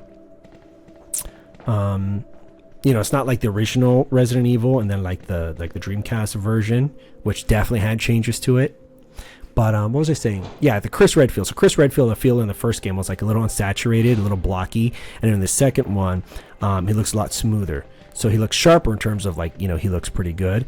But as far as his textures go, he looks smoother. He looks nicer. So I like it. I like that version. I like playing as Chris in this game. And I wish I did that somehow in Resident Evil 3, but the best you get there is you get it's supposed to be a costume of Regina. Really, it's an overhaul. It's an entire skin or an entire polygon model of Regina from Dino Crisis, which is another Shinji Mikami game that is very similar to Resident Evil. It's basically Resident Evil with dinosaurs. And so I might do a playthrough on that. And with this one here, the zombies, whenever they attack, especially Sherry, they don't actually bite her. They produce and vomit acid, and so they spew acid on her, like acidic acid. But yeah, like I said, this is a fun game. I still play all these games. Even the third one I find interesting. I don't particularly like the third one because it's coming from a Resident Evil fan that wanted to like it. I just couldn't. I just found out. John's dead. What? Never mind. Let's just get out of here. The sooner the better.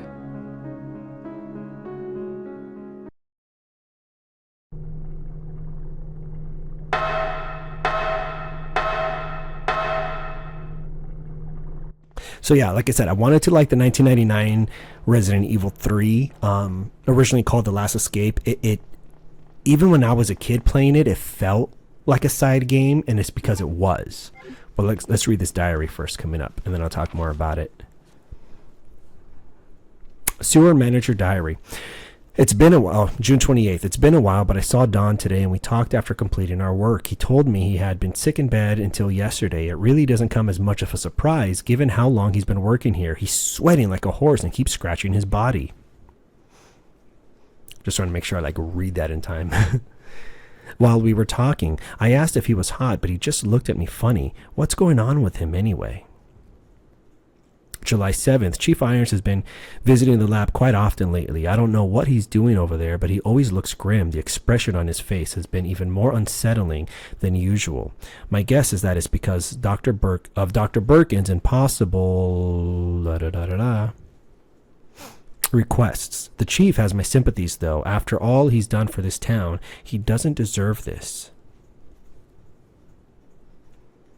July 21st. I rarely drink because I'm on the graveyard shift, but I don't suppose I have much to complain about since this is how I make my living. August 21st. William informed me that the police and media have begun their investigation on Umbrella's affairs. He said that the investigation will be citywide and that there was a possibility they'll even search through the sewers. He asked me to suspend all Umbrella sewer facility operations until the investigation has concluded. The sewer will still be used for passage, but he stressed that I have to be extremely cautious and that I'd lose my job if anyone finds out about this operation. Interesting. So, yeah, Resident Evil 3 was actually planned as a side game. It was never supposed to be labeled 3. They weren't supposed to put that on there. It was supposed to be Resident Evil: The Last Escape. One of the early storylines is it had to do more with the mayor and getting the mayor out of the city and crossing different characters. But it ended up being Nemesis, Resident Evil 3 Nemesis. I don't know. There's different stories if it was the PlayStation, if it was Sony saying no, you're on PlayStation, we have to have in our contract it says we have to be a numbered title, that those are the money makers. You can't be a side game or anything. Or if it was like, there's several different stories. That's one of them I heard, but I didn't like it. I didn't like it very much. It became entertaining later on. Nowadays I play it just for the entertainment value of it. But is it like a good game that holds up to the standards of this first and second one? No. Do they have interesting mechanics and try to switch up a few things? Yeah, and it's pretty good. Like the crafting and the turn mechanic, and I think there's dodging in that one. I don't remember, but yeah, but it's not. It doesn't hold up to this at all.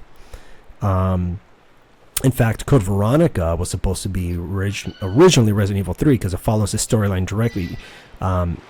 In terms of Claire's story, so because it follows up Claire, and when she goes to the Europe headquarters to follow Chris, which is exactly where she learned about all this, which is right here, because she read Chris's diary saying he's in Europe. That's the only reason why she goes to Europe, and then they follow her in that game. That was supposed to be Resident Evil 3, but that was on, I think, the Dreamcast. And so because of contracts and different things, they couldn't call it 3. They said that's a side game now, Code Veronica. But, Resident Evil: The Last Escape is now Resident Evil 3 Nemesis. Because it just make a lot more money if it's numbered, But no, not. I'll do a playthrough of that, but when I play the remake, oh man, even worse. Even in the first 5 minutes of the game, I knew the entire theme was going to be radically different and disappointing. And that felt not just like a side game, it felt like a big, downloadable content, extra content for Resident Evil 2 than its own standalone game. And they rushed the thing, just like they did with Resident Evil 3. They used the same engine, the same assets, and they ported all that over and just made some hunky-dunk, chunky story, whatever they could do real quick, real janky. And it shows. It's lazy. There's no love or care. And if you thought based on what I said that they didn't have any true love for Resident Evil 2 when they remade that, oh man, they completely butchered Resident Evil 3. However, Resident Evil 4, phenomenal.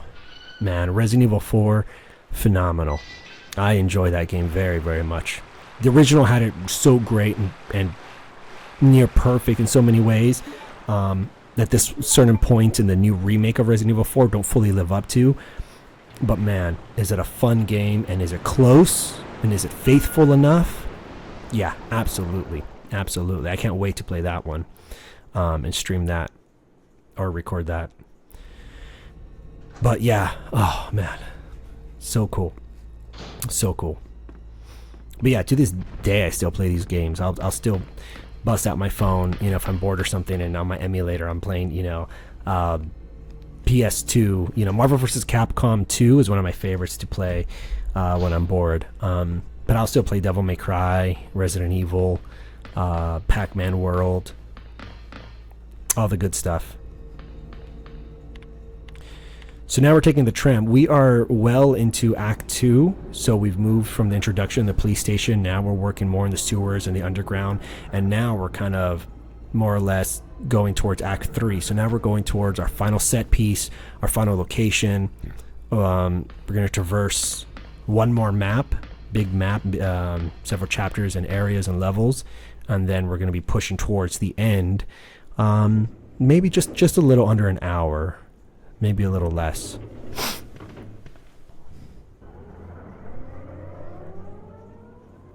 But this here is a great scene. I use this as inspiration for one of my movies where there's a monster chasing a girl, this secret agent girl, and she's in an elevator, and this hand comes down to try to attack her, and she shoots at it, and it's a direct inspiration from this scene, which is really cool. It was just like me and a claw on a green screen, and I just put my hand into the frame, and I just kind of wiggle the claw around a bit, trying to get at her, and it fit pretty well. It looked pretty cool.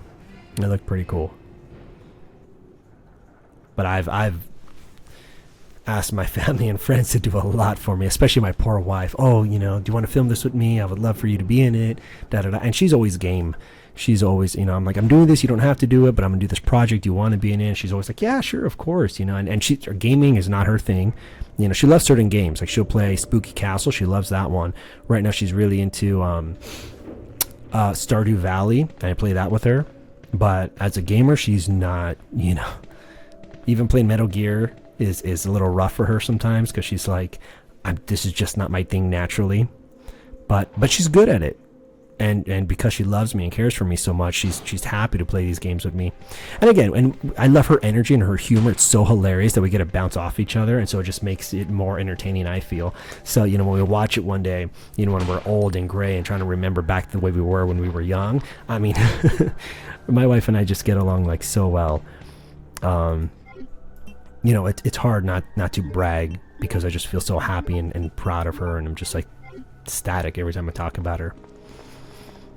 But yeah. Oh, I have dry lips. That's why I have Aquaphor.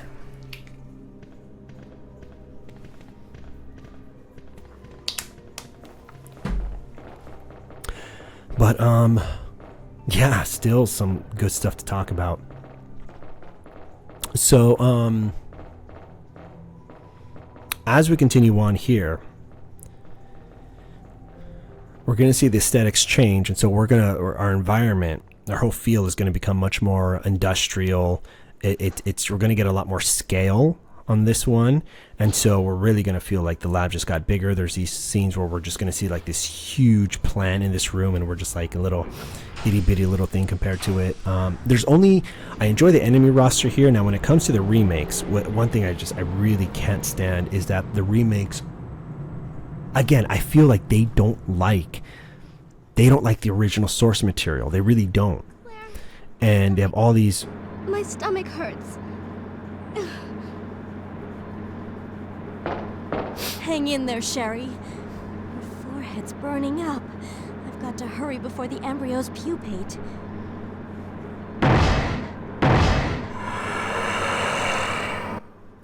And they have all these reasons why they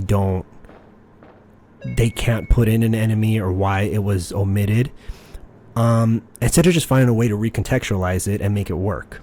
And so it's so frustrating, but they cut out in the remakes 2 and 3, they cut out the crows, the spiders, I think even some of the insects.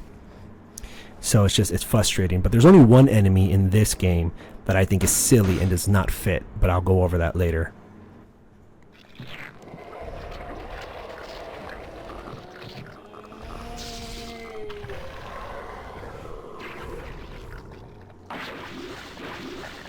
Now there's something about the PS1 graphics that are just fantastic and look so much better. Like Silent Hill looks so good as a PS1 game with its jagged edges and polygons and its rough, muddy textures. It just, and there's that one opening in the beginning with that creature, that thing that's kind of like pinned up against the fence. I mean, not being able to fully understand and see what that thing is, even in light, it just kind of makes it more scary or mysterious. And so, here he looks, our William Birkin here in his G2 form is terrifying, and I think much, much scarier in his concept and here in his game form than in the remake. And the remake is a little too smooth. There's a little, you lose something, when the graphic is too smooth and clear. Because to me here it's just, he's terrifying. Even though he's one hit away from just, yep, there he goes. So boy, what a tough fight, especially when you play it with, you know, you get your shotgun, you get your ammo out, you don't know if you have enough healing, first aids, or what do we use for healing in this system? The herbs, the green herb, the red herb, the blue herb. You mix those and they heal you. But wow, that's a epic fight.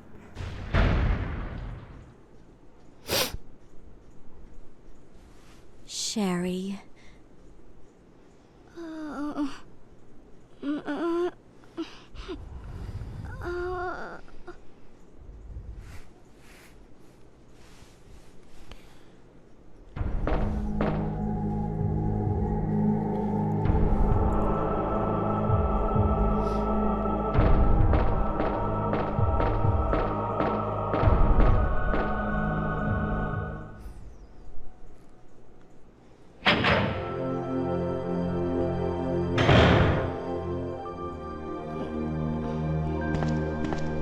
Claire? Oh, you're finally awake. Isn't this... That's okay. You keep it. I'm sure it'll keep you safe. Thank you, Claire. Even though I'm an only child, neither of my parents ever spent much time with me because of their work. I grew up alone. But now that you're with me, I finally have someone to rely upon.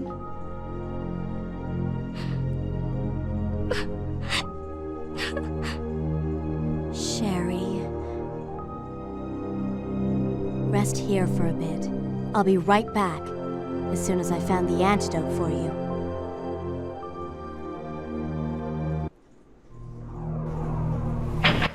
So yeah, these old games are just complete classics. And I even heard recently that they finally re-released them after years and years of people asking for them to be supported on a modern platform like PS4 or PS5 or whatever the case is. On the PlayStation Network, I don't really know how that works. I owned a PS2 and a PS3, but I stopped after that and just switched to PC or my gaming laptop, and now I have a PC gaming system. But I think they were just re-released recently. Was it on Steam or GOG? I don't think it's Epic Games. But yeah, anyways, okay, so we have more stuff to do here with Leon, so we're preparing to head on down, but we have to get a special key to bring the tram up so that we can take it all the way back down.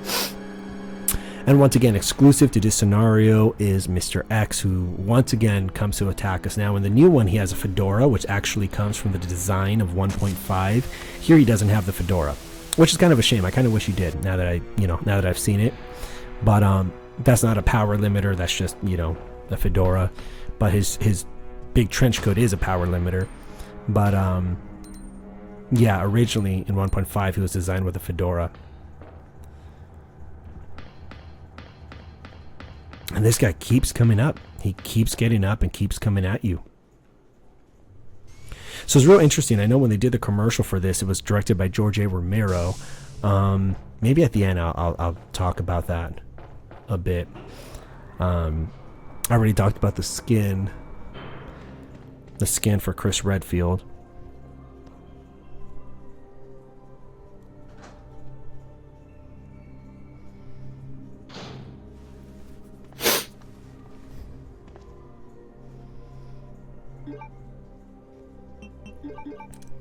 One thing I remember I enjoyed doing is I went to a few anime expos where I got to dress as a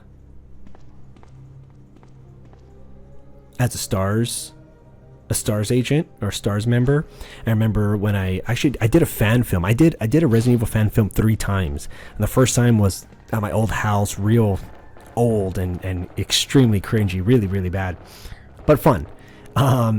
That one I did, and then I did a second one which was a little better, a little bit more involved, and I did that with the girl I was dating at the time and a buddy of ours, cool guy, and so that was fun. That was when I first met kind of more or less my buddy Daniel, who's like now like a brother to me. We've known each other for 25 years now, 20 years, 15, 16 years, 17 years. Maybe it feels like it's 20. I don't know. So Ada gets taken out here, as you can tell. That giant claw just. So Ada's knocked out. So I did the second one with Daniel, so that was pretty cool. And then I went back and I did it one more time, and we went to Griffith Park in Los Angeles, and that one I really enjoyed because we really put a lot of love into that. My sister was there. She played Joe Valentine. I had a buddy of mine play Rebecca Chambers. Daniel once again reprised himself as like the tyrant. He was Enrico Marini, who became like, who was experimented on by Albert Wesker, and he became like a tyrant. You know, my brother-in-law was in it. Oh, well, he wasn't in it, but he helped a lot to get that movie done as like a really cool gopher kind of guy. Go for this and he goes for that. So this is G3, I want to say. Yeah, G1, G2. Yeah, we're on G3 now. So William Birkin has morphed even further, and so now we have to deal with him. And as you can tell, he's much larger and much scarier looking. The designs are really neat. They're really creative. Originally 1.5 and never finished. It stops at the end, and then it, you know, there's nothing beyond it. There's no last enemy or big boss. It stops because they didn't finish it. But originally they were supposed to have this creature named Golgotha, I believe, and that's why it's called the G virus. It's the Golgotha virus, which is based off, I believe, off of the hill where Jesus Christ passed away. I believe he was crucified on that hill, the hill of Golgotha, I believe. So that's why this is called the G virus. I never understood that. I thought they randomly picked letters, and I only found out about that like 2 years ago, that it's the Golgotha virus. I think that's how you pronounce it. Like the T virus is based off of the tyrant virus, T virus, but I never knew G until like a couple of years ago, I think. So, yeah, and I saw the creature design. Looked cool. Hey, take it easy. We're inside Umbrella's secret lab. I'll go find something to treat that wound, so just rest here in the meantime. But I'll only slow you down with these injuries. Go. Save yourself. Is it just me, or does everybody always ignore what I say? I told you, it's my job to look after you. But you'll be in danger if you stay with me. I know I've only known you for a short period of time, but I really enjoy being with you. I know I'm not capable of caring about anyone, but I don't want to lose you. We're leaving this place together. Wait here for me. I'll be right back. I love Leon's character because he's like such a Boy Scout, you know. He's young, he's green, he's naive, and he just believes in like, you know, like true justice and balance, and you know, wants to believe in the goodness of people, that everyone can be helped or saved. And he's just like one of these American good boys kind of thing, and which is interesting to see him be developed, you know, into a stronger character, a more complex character by the time you get to the fourth game, where he stars in that game. A spoiler alert, with Ada Wong, who returns in that game as well. And that was a chance for Shinji Mikami to kind of put his hands on those characters and kind of do something with them. And I think he does a fantastic job. Resident Evil 4, I mean, if this was a tough production, Resident Evil 4 was probably, well, it was definitely way tougher. But we'll talk about that when we get to Resident Evil 4. I think I'll play the original one. We'll see if I record that or not. I played that many times, but I might do just the remake. We'll see. But and Claire is just, you know, what's great about Claire is she's such a good spirit, you know, is she comes into this, you know, slightly trained, because you got to imagine her brother taught her how to use a knife and how to use a gun, being a trained marksman and a pilot that he is, and a policeman. So, you know, he's taught her a lot, but she still comes into this, you know, untrained and green herself. And so, you know, she's just looking to escape the city, but when she meets Sherry, she takes on this kind of maternal role and wants to protect her and help her, and her whole mission solely becomes protecting Sherry and getting her safely out of this city, and fights through heck to get her to safety. And so I think the characterizations, the character developments are are really good. They're really good in this one. You know, the drama's been amped up to like 11 on this one. Let's see. P epsilon gas has been proven capable of incapacitating. So this one is just saying the P epsilon gas pretty much weakens BOWs, and if you turn it on, it'll weaken them. But there's like a chance that, like, if they're exposed to it for a long time, that not only will they become immune to it, but probably become stronger. So this is another part of the zapping system. Like I said, there's like 8 zaps in this whole thing, but I think this is one of them. Where later on, when you get a chance to turn on that gas, if you turn it on in Claire's A scenario that you play through first, then they do become weaker and they're easier for you to beat. But when you get to Leon, because they've been exposed to it longer, because he takes longer to get to that location where Claire's already been previously, way earlier, they've had time to not only adapt to the gas, but also become stronger because of it. So the enemies become a lot harder for you to take out by scenario B. And so the most efficient way to do it is to not turn on the gas in scenario A, defeat the enemies as they are in this final chapters, and save that for the character coming in scenario B so that they can have a chance to turn it on and hopefully make their last chapters a little easier. Or else you end up just making it harder on them by the time you get there if you do it too early. So we're getting closer to, you know, getting towards the final chapters here, and then we're gonna have like a lot more cutscenes. But for now, we are definitely in the last, I would say the last 30 minutes or so of footage and gameplay. But we're getting there. And the books are interesting. I'm actually reading. I've read the first book several times, and I'm actually doing a read through. So I'll be reading Resident Evil. I think it's called the Arklay Incident, the Umbrella Conspiracy. That's the one. So yeah, I'll be reading that and then kind of editing it a little bit, and I don't know, whenever I have time to to finish that and then go back and edit that. That'll be a little tricky because it's not an easy, just solid run through. You know, it's like I cough and sneeze and I have to do something, and then I got to go back and cut it, or I miss up a word or something, so now I have to go back and like redo it. And you know, I try to keep like a low voice and make it like really cool and spooky. And you know, it's just to hold that, it's different than me. I'm just naturally, you know, but it's fun. I enjoy it so far, and they go in a lot more detail in the book, which is interesting. It's not canon, and some of their choices I don't agree with, and some of it's just different. That's fine, but I think S.T. Perry does a great job, you know, adapting these stories, you know, in these games and scenarios, you know, especially the second one. It's a little harder, but well, the first one was very challenging because Jill and Chris essentially go on the same journey, so how do you make it different?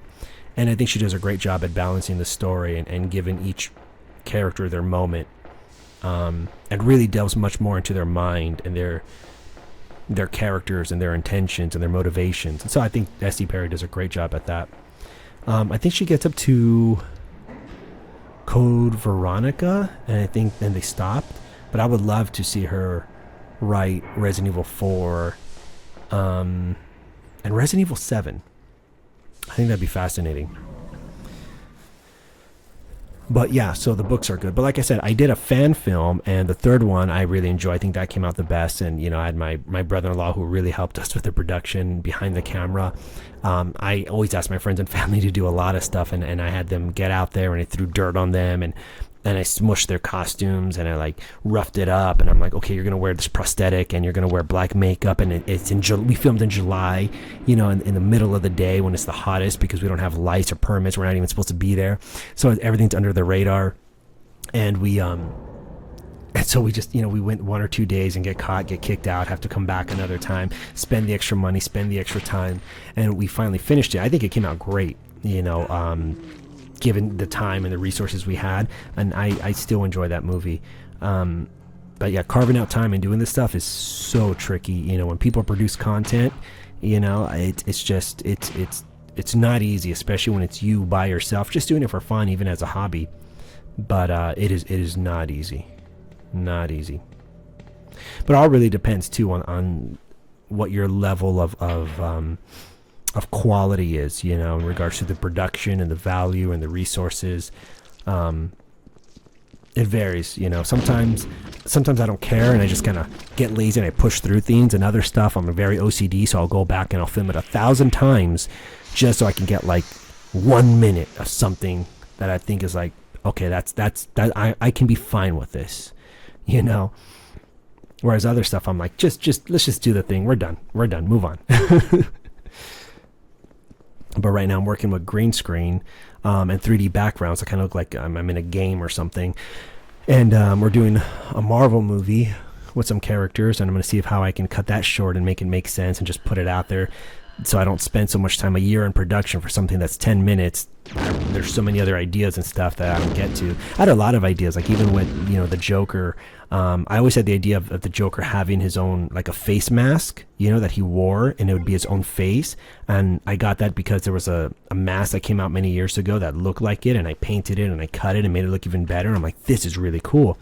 And then a year later, they introduced that in the actual comic storyline where Joker takes his face off and puts it on. So I had so many ideas that I had long before they were ever used. Like I want to do a Spider-Man story where he was a thief that breaks in and finds the Spider-Man suit, and it's like tech. It's like, you know, like next generation technology with actual spandex fibers infused with like nano machines, you know, and all this sci-fi junk, and he was gonna steal it, and then they want it back, but he has to kind of like fight to keep it, and he ends up kind of becoming a hero somehow along the way, and now he fights for like a noble cause, and you know, but he's still kind of a thief and kind of like has that funny personality, and he has his friend who's like this avuncular mentor to him. And then they came out with Ant-Man like 3 years later, because I never, you know, I was so busy. I'm like, I'll get to it eventually. I'll get to it. And then they come out with Ant-Man. I'm like, that's essentially my story. Like, he's a thief, and he has the person helping him, and he has this girl who's going to help him. I'm just like, you know. And in fact, I pitched that storyline to a buddy. We were supposed to do a Spider-Man film together. And then secretly, he took the idea and filmed it by himself. And took credit for it, which is fine. It's happened several times, but I digress. I have so many Spider-Man things to talk about that I'll talk about that when I do you know, my Spider-Man 2 playthrough, which I will. I'm gonna do a Spider-Man 2 playthrough. But anyways, for now, let's get back to Resident Evil 2. So right now we're heading towards the last chapters of the game, and so right now we have to get a fuse and turn on the electricity, because of course everything is shut down, all the doors are locked, and we need to go through like 5 different processes, 5 different steps just to open a door. And then we have to find a key card, and then we have to find the virus, or the antivirus, the vaccine, and the cure. And so yeah, but we are getting close to the end. I do like this atmosphere, this cold environment. They do a really great job with the textures and the fog. And in the book, it's very detailed, but boy, does it do a good job at depicting more or less what really happens here. Let's see, yeah, almost 3 hours of talking. So I'm already up to like, what, 2.5 hours? But yeah, so I did the Resident Evil movie, and I won't even talk about the Resident Evil movies because they're so terrible. I remember right when I finished Resident Evil 1, my cousin came over, and he's 10 days younger than me. We were like 14 at the time, thinking, you know, we're cool studs, whatever. But then we were playing the game, and we're getting so into it, and we finally got towards the end and the tyrant, and we beat the game. And right as we're working, you know, in the game and progressing, my cousin turns to me and he's like, dude, I'm gonna be honest with you, I kind of want my mom right now. which sounds funny, but it was so honest, because even though we were 14, you know, we're like cool studs, and we're not scared of anything, we're cool guys, and we're older now, these games were scary. They were one of a kind. I mean, the lighting and the mood, the atmosphere, it looks all, you know, very bright and not moody. There's no depth or anything like there are nowadays that we're used to. But back then, this was like, whoa, we hadn't seen anything like this, because he also came from the Nintendo era. He wasn't that into PlayStation. He had a Sega. He never had a Dreamcast, but I think he had a Sega Genesis, I think it was. So he come from the Sega Genesis era, the Super Nintendo era, moving right into the 64 era. And but we never really crossed PlayStation. Not me or my cousins. And then so when we started, you know, he came over and we were playing this game, or the first game, we were just like, whoa, you know, this is getting creepy. And it was our first time. It was my first time beating the game. It was his first time even seeing a PlayStation game, a survival horror game like Resident Evil. So one real quick thing, this is another zapping moment. So to get into a special room, which we'll get into in just a bit, Claire has to do this in her scenario. She has to put in herself as a guest, and then she has to record her thumbprint, and Leon has to do the same thing. He has to put himself in as a guest, and then he has to submit his thumbprint, and then you get access into a room that just kind of has like a few little neat details. That's all. But anyways, like I said, so when my cousin and I were playing the game, we were like legitimately freaked out and scared, because it really was scary and you know, almost even terrifying at the time. There were jump scares that would just like, we would jump off of our seat, off of the bed, and be terrified, and then laugh about how stupid we felt afterwards. But I remember that day, it was afterwards, everyone was over because they were watching, I think the Patriots were playing the Super Bowl, and that's why the family was over. But we were inside, just he and I, just playing games in a room together. And that's when the first movie trailer dropped for Resident Evil, the 2002 Resident Evil with Mila Jovovich, and written and directed by I can't stand this guy. He has like some dopey name. It's not S.D. Perry. That's actually pretty cool. Paul W.S. Anderson. And this guy had come from like Street Fighter. Not Street Fighter. He'd come from Mortal Kombat. So he did the Mortal Kombat movie, which did, you know, decent. Was you know, bland, decent type of movie. Entertaining popcorn, but even like on the low end of the spectrum for me. I was never into Mortal Kombat. I tried. I thought I liked it as a kid, but it was too violent. I would never like those games, especially now. But anyways, but yeah, so he did that game, and when I was so excited for that movie, I'm like, oh my gosh, I can't believe it. I just beat the first game within, you know, like 10, 15 minutes ago, and now we turned it off and we played it, and we're going to watch the rest of the football game, and while we're finishing the game, drops the trailer for Resident Evil 2002, and I was just so excited. I didn't recognize a lot. It was like Resident Evil-esque. I'm thinking it's a teaser. It's a teaser trailer, so they're saving a lot of it. Okay, great. But I wasn't getting more excited as more content was coming out. But I just told myself, I made myself get hyped up for it, because I'm thinking this is going to be great. I can't wait to see how they do this. I mean, where's Chris and where's the stars? I don't know. I just keep seeing Mila Jovovich, you know, who I recognize as the Fifth Element, Lilu Dallas Multipass. So she's Lilu Dallas. But I'm thinking, you know, where is everybody? Maybe they're hiding it, they're saving it, right? Because that's the moneymaker. And when I went to go see it, with my dad, and it was just terrible. Absolutely terrible. So the entire time I'm waiting, I'm like, is this like this commando team? I guess they're all in black because that's supposed to be cool and modern and realistic. They're all in black. And I'm like, is this supposed to be like the Chris type of character? And is she supposed to represent the Jill? No, not really. Maybe the other girl. And the zombies look so bad, so dopey. They did not look like zombies at all. This is, in this room, we have the 2 fingerprints. And so that's what grants us access into this room. So in the first scenario, you can't get into the room. You never see it.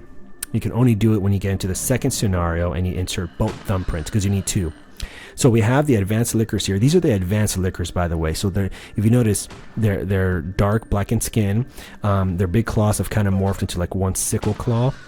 And they're just as deadly, but I don't think they really use their tongue as much. But yeah, they swipe with their big claws. And if you look here, we have some details of just a secret room with some experiments going on. That one on the left there, I know it's more just like a texture that's pasted on. It's supposed to look like it's behind glass, but it's a really creepy texture. It's like that really creepy face. Maybe it has like what looks like a beard or something. Really, really ugly. It's very flat in 2D, but still, it's just really creepy. We have more advanced lickers. I think in the Nintendo 64 version, there's supposed to be a hunter, which is like the original hunter from the first game, like the last of its kind kind of thing, because they're revamping the hunters. Yeah, it's supposed to be right here instead of this guy, but in this version, the original, it's just a fallen Umbrella agent. Mercenary.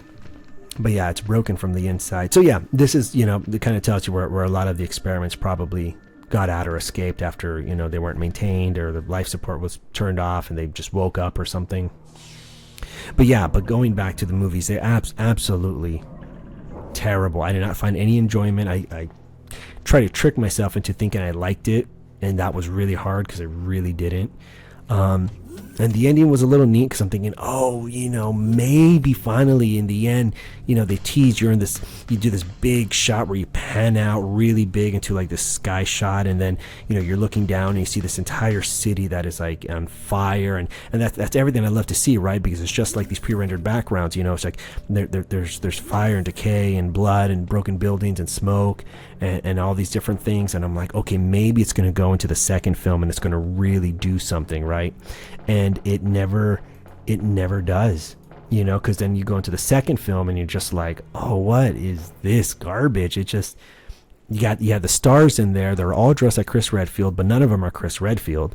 And, you know, they're all the stars supposed to be uniform, meaning they all dress the same, which is again like Chris Redfield in the flak vest. Yeah, he's looking for Ada, but doesn't find her. She's gone. And then you have Nemesis, who's supposed to be Matt from the first one, who was infected, cut by the advanced liquor that came out in the first one. A terrible liquor, bad CGI. Even the practical effects weren't good.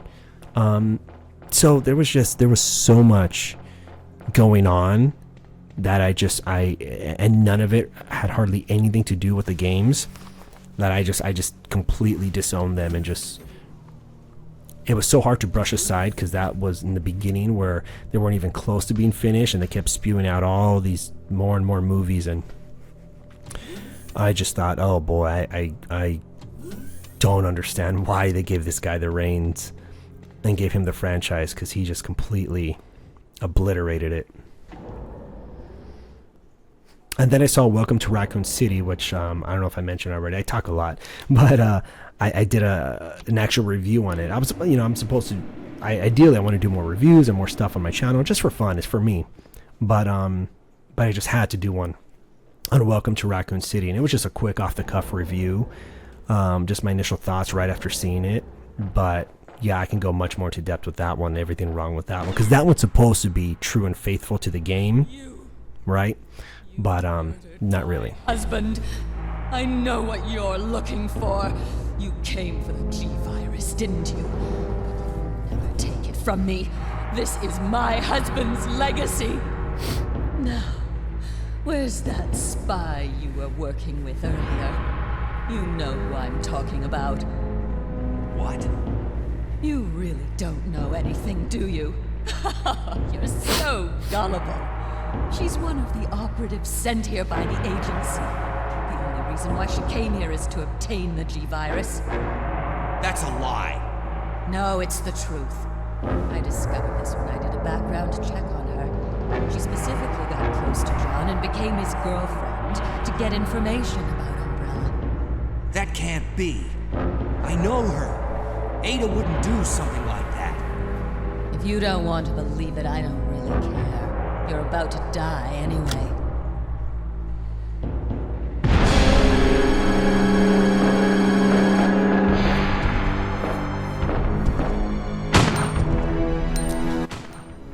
So yeah, Welcome to Raccoon City was supposed to be more faithful to these original storylines, and what it really does is it combines it combines the first and the second game very loosely and in a weird, and kind of pastes it together in a weird muddy way that doesn't make any sense, and all of the nods and references, lines and Easter eggs and even direct references are all handled poorly. I mean, really bad. None of them hold the same weight or are justified in any way. They don't hold, because a lot of this is based on the context, and so a lot of it are just these kind of, they become throwaway lines and Easter eggs that are kind of like for the fans get to say, oh, look at that, they got the thing, and the guy's got, look at that over there, and oh, that's the car, and then that's the, and you're just like, but to everyone else, without the context of the game, they hold no weight. They don't mean anything. They're just throwaway. And it's just there just to kind of show you, like, hey, I've played the game, and I just kind of stuck this sticker on there. So it's like, that's cool, right? And you're like, absolutely not. What? So, they just rushed that movie where it made no sense. The zombies and the makeup look terrible. I made better zombies with my, cheesy zombie movie Resident Evil movie than they did with theirs. They had this like bloated, weird mask that they stick on this guy.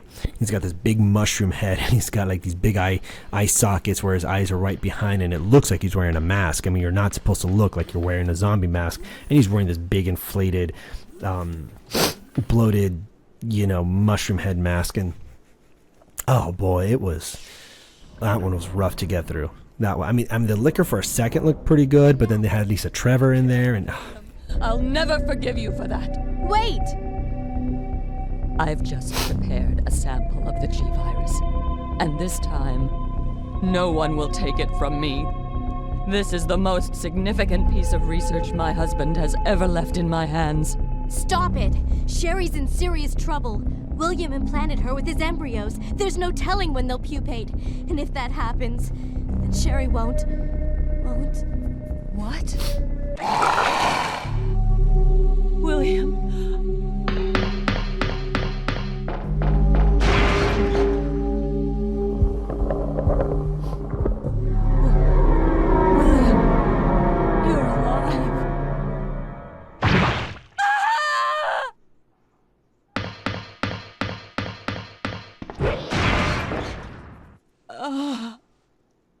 William is still alive. He's getting stronger with each skin he casts off. Sherry! Tell me what I need to know. How can I save Sherry? I have detailed information. Everything you need to know to prepare the antidote is right here.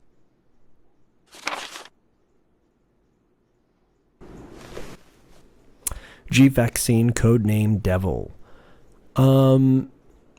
Basically, this one just says like it rewrites the DNA and that it just kind of reverses or stops the progress of the G virus. So, I mean, this one's not super important. It just explains what the vaccine is and why it helps Sherry and it stops her from mutating. And yeah, and that's really about it. Because the reason William wants to inject his daughter with the parasite or the G virus is because he has like this animalistic instinct to reproduce, and the way he does that is by infecting others with the G virus. But only somebody with a direct bloodline could really handle the virus to full maturity. That's why when Chief Irons was infected, it rejected. It turned into a little G embryo, little creature, and it shot out of him. But yeah, and then those are the little G creatures that even come out of its mouth when it matures.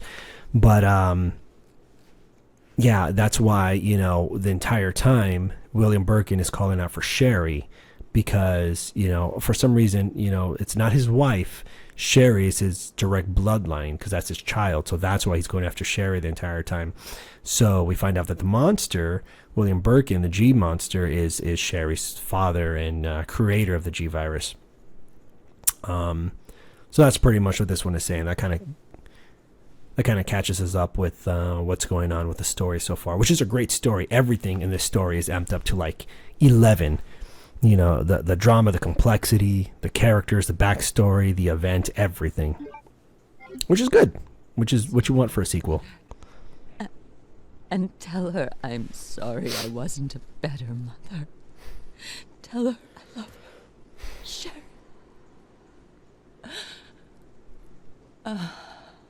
Annette!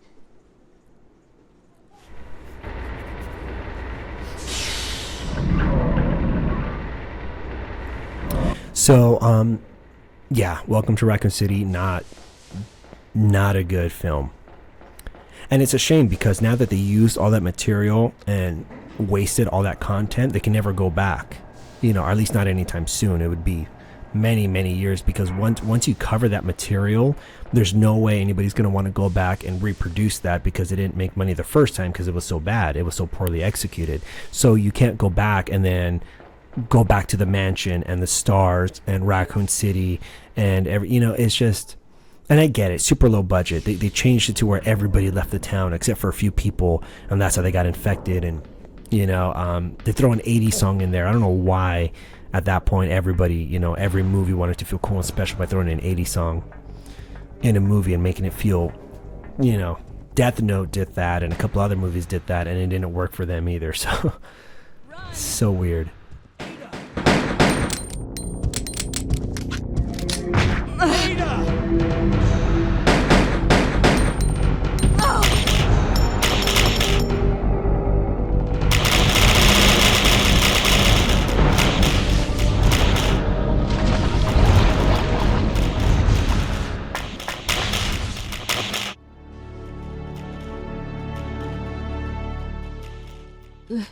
Leon, please, escape. No. We're a team. I can't just leave you behind. I'm just a woman who fell in love with you. Nothing more.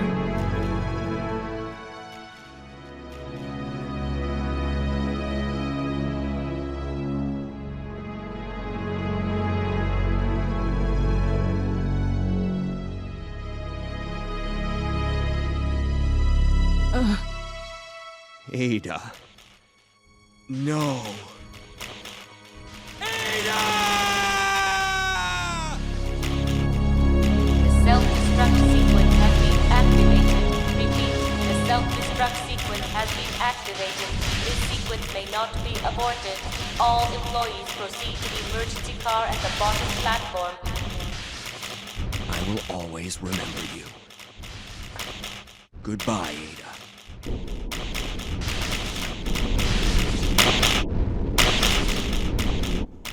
Yeah, what a great delivery. Paul Haddad, or Haddard, I believe the voice actor's name is.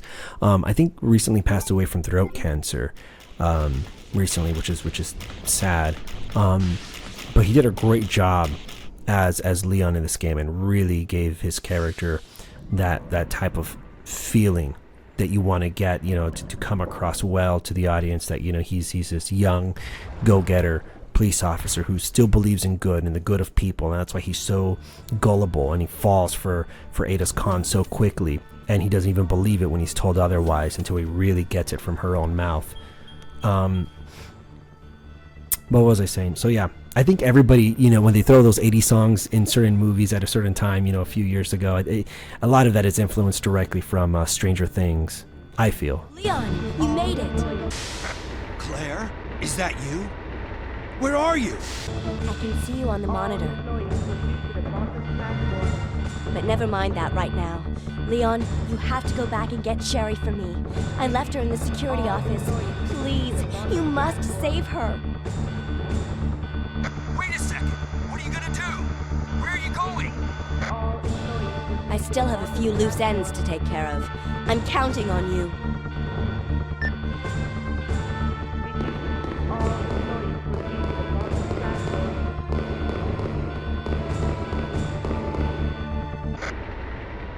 Hello? Claire, are you there? Claire! Security office? I love like how the ongoing joke throughout the game is that nobody listens to Leon, and he's constantly saying like, Claire, are you there? Where are you going? Or Ada, stop, wait. And it's the funniest thing, nobody listens to him throughout the entire game. A quick comment on the voice acting. So the voice acting is much better. You know, they take it much more seriously in this game, and they do an excellent job. Is it great? You know, it leaves some to be desired, of course, leaves a little to be desired, but the voice acting is much better than the first game. In the first game, it was so, because you have to understand that, you know, this is a Japanese game, and so, you know, when they contract people, I think the talent that they have already in their small pool in Japan, plus I think some of these are actually Canadian actors, and so, you know, when you get Canadian actors in, and you have an interpreter, and from Japanese you're trying to give them direction, and, you know, a lot of it gets lost in translation, and a lot of these cutscenes, you know, and footage wasn't available yet. It was still in the works, so they had to just look at a drawing or a piece of paper, and they have to be described. Okay, this is what's going on. You're in a room, you see this monster, this happens, and the virus, and, you know, you say this line, and then the voice actors kind of have to get this jumbled idea in their head and kind of make sense out of it and kind of deliver a line they think is appropriate, and then when it's actually applied and put in the game.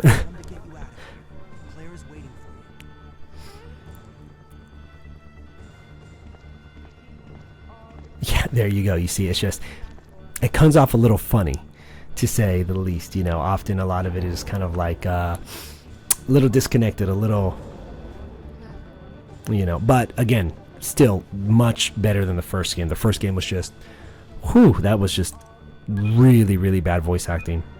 You know, it's, you can arguably say, you know, did they really even try? I don't know, but, you know, for a small little game they didn't think was going to do anything, they go, you know, here's a line, give me my paycheck, you know, I'm good. But in this one, they knew this was going to be bigger, they took it more seriously, and they tried, and I think that really comes through in the acting and in the voice inflection, which is really just to say their performance.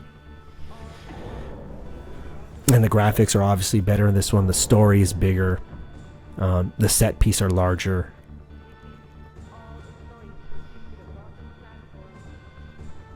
Yeah, the set pieces are much larger. I forgot to mention earlier when we walked and we saw Plant 43. Is it 43? I think Plant 42 is in the first game. Plant 43 is when you walked on that platform and you saw this giant plant with some eyes and tendrils moving. You got to see a lot of scale.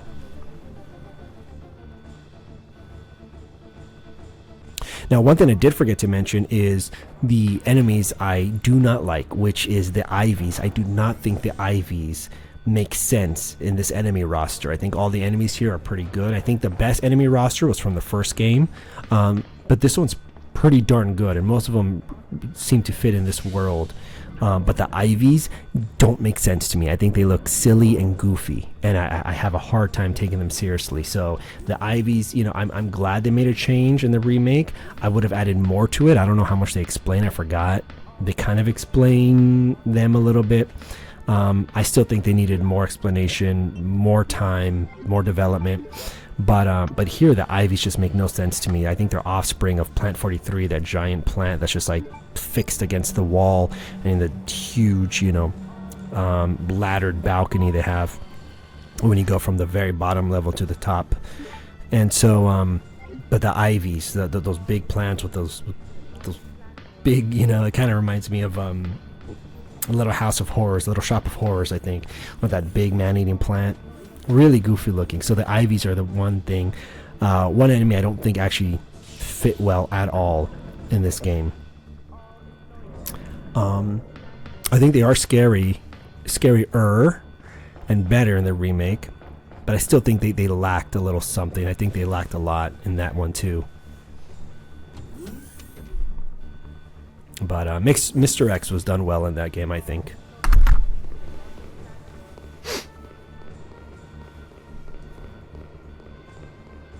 And so now we're coming up to the last maybe 10-15 minutes of the game.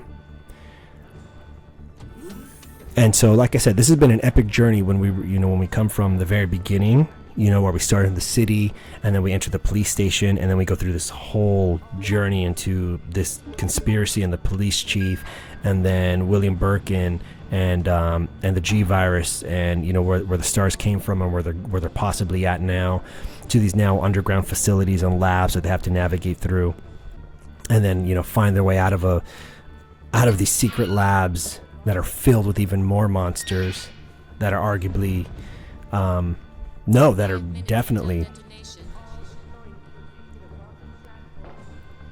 stronger than the zombies, you know, the free roaming zombies that are out, because you have the lickers, and you have the Ivies, you have the advanced lickers, you have the dogs, the Cerberus, and you have the G monster, obviously William Birkin and his offspring. I forget what they call it, the G monster, G offspring, I don't know. But yeah, so now we're in the final part of the game where we're actually leading up to the final boss. So here I drop Sherry off. She's sick. Claire's getting the vaccine, trying to run to her. This whole place is going to explode in less than 4.5 minutes. And now I have to supply the train with power. And so, of course, just another tedious task of grabbing these plugs and and taking them to its proper outlet, which is so funny because they're literally you just plug them in. That's all you literally have to do. They were back in that last other room. I missed them, so I have to go back into that other room, and then I have to just plug them in and push the on button, and that's literally it. But you have to do something. So and now we're coming up towards one of my favorite parts of the game. My all-time favorite part of the game, as I've mentioned before, is just simply the introduction, the intro. The very first few minutes of the game are just phenomenal to me, going through the city, leading up to the police station. After that, it starts to taper off a little bit for a while, and then kind of picks up a little bit more here for the finale. It gives it like there's a grand finale feel here, a sense of accomplishment, but those first few minutes are just something else.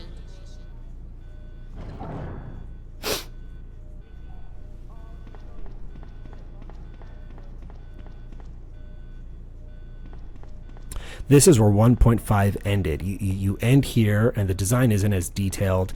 Obviously, they didn't finish the game. The elevator doesn't go anywhere. You don't do anything. There's no monster. The game just stops like right around here, I think. So I'll play 1.5 eventually and see how far I can get through it. Because a lot of what I know is based off of the reviews and the commentary and the talks about it and the game footage I saw online. But I have only played it like once or twice, and I got 5 minutes in and I said, forget it. I don't have time. I'm dying too much. I don't understand it. I gotta wait until I actually have time to learn it and appreciate it better. And this is one of the best fights ever. Look how epic this is. The lights turn out. You're filled with this nice, moody, warm, yellow light. It's kind of Tuscan filtered light here. And you have a super tyrant that's literally on fire. A double-clawed super tyrant. So like I said, this is what really proves that it is a tyrant. Not only, I mean, it's fact that it is, but here is where it really gets to show that it's very similar to what the tyrant was in the first game. So here we have William Birkin.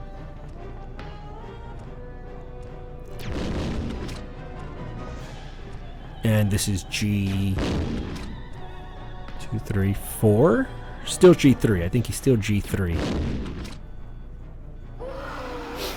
And now he's transforming once again into what's considered the Phase 4. So he becomes the G4 monster. And here he starts to lose any semblance of humanity. He doesn't walk upright, even like a person. Now he's on all fours, and he has these, extra limbs and claws by his side. And then you cut back in or cut here to the super tyrant, and this guy just acts just like the original tyrant from the first game, if not a little bit more aggressive, if you notice, with his onslaught of attacks.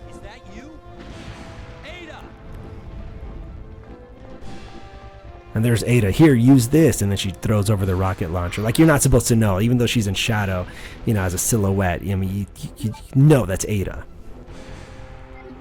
And as always, and this becomes a trope and an overused trope of the Resident Evil games, but I love it. I really wouldn't change it. You always have to finish with a big rocket launcher to the enemy, just like the first game. Game over. And so now it's just about, there we go. And then just that awesome one line, which is just game over.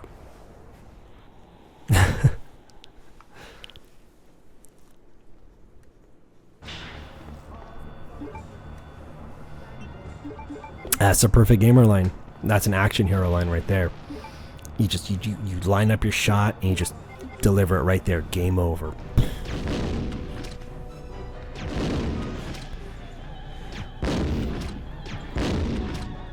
And it was so scary to me when to see this big mutated monster be able to leap and be as agile as it is.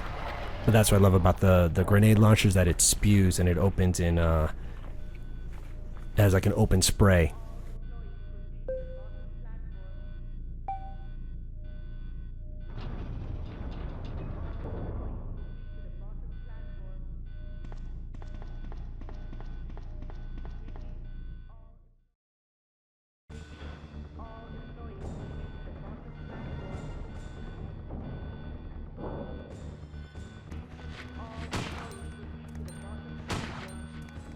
And once again, these zombies have been exposed the longest since they were, closest to the labs and the sewers where they were infected the longest. And so, these weird, nude style zombies are much more, zombie-esque than your upstairs, above ground city zombies and police zombies. And it's just like it's again based off of the idea of the first game, and the lab was like point zero, where the outbreak happened and occurred. So of course, they've been exposed the most and the longest. So it kind of makes sense that they're a little bit more decayed and decrepit than the rest of the other zombies. I think I'm starting to lose my voice a little bit.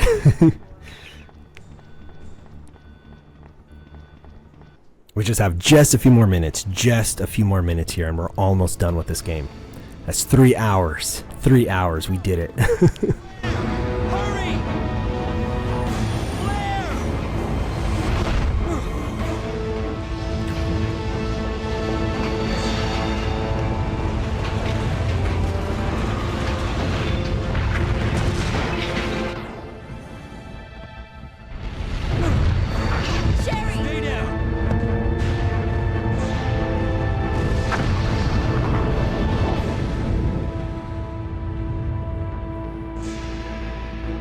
Sherry's unconscious. I have the antidote. If I give it to her.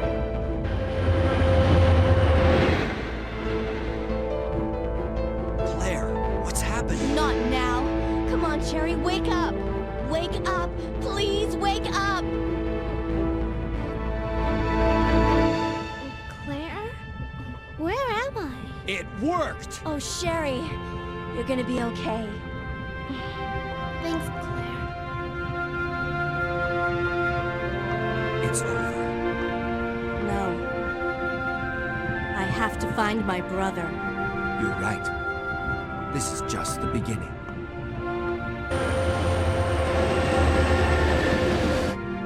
Ah, my God has protected you. It will always be with you. Claire. Sherry.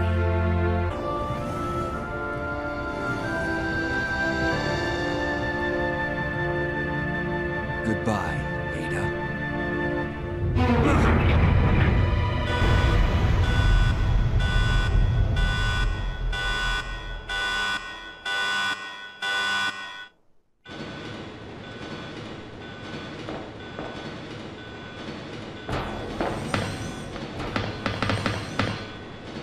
What was that?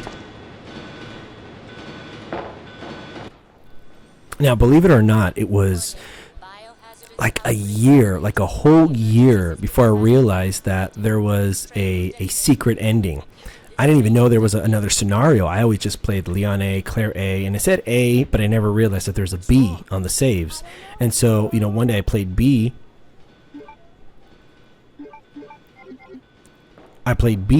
And it led to this part, and I'm thinking, normally it just cuts off, right? When he says, goodbye, Ada, or Claire says, well, I have to find Chris, and it cuts off, and you think, okay, then that's kind of an abrupt ending, but, fine, okay. And then when I did B, and I finished that, and it led to this, I was like, there's a whole nother ending. It keeps going. It's supposed to stop, and yet it keeps going. And so it was so cool to see that there was so much more extra content to finish off with, to finally seal the ending and give it like a grander, even bigger, true finale. The way that the game is intended to end, which I mean, in months or even almost a year before I realized that this was even a thing. And this is G5, Birkin G5.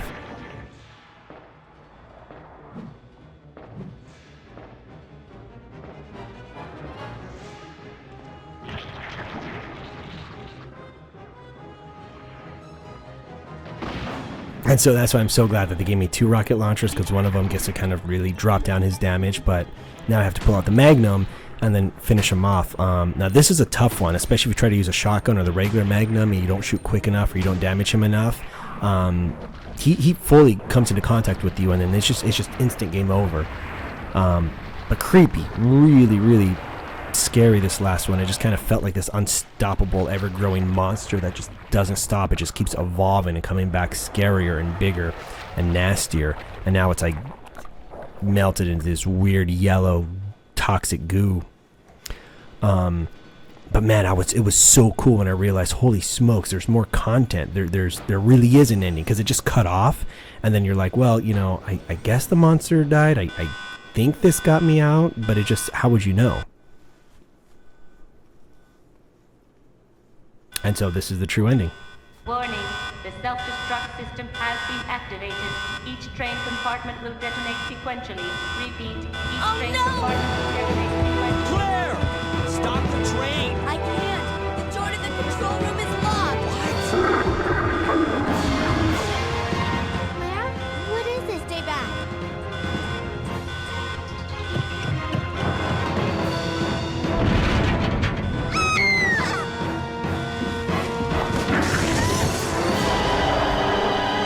This is not good. Leon, where are you? Wonderful. Sherry? What are you doing? We have to stop the train, right? I can do it. But come and get me. I'm right here.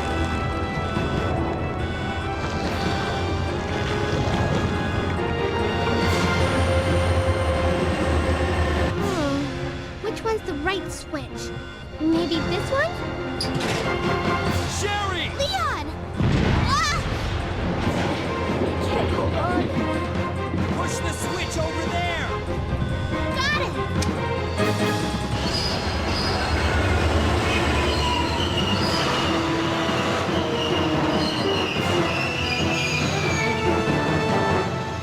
Finally, the exit.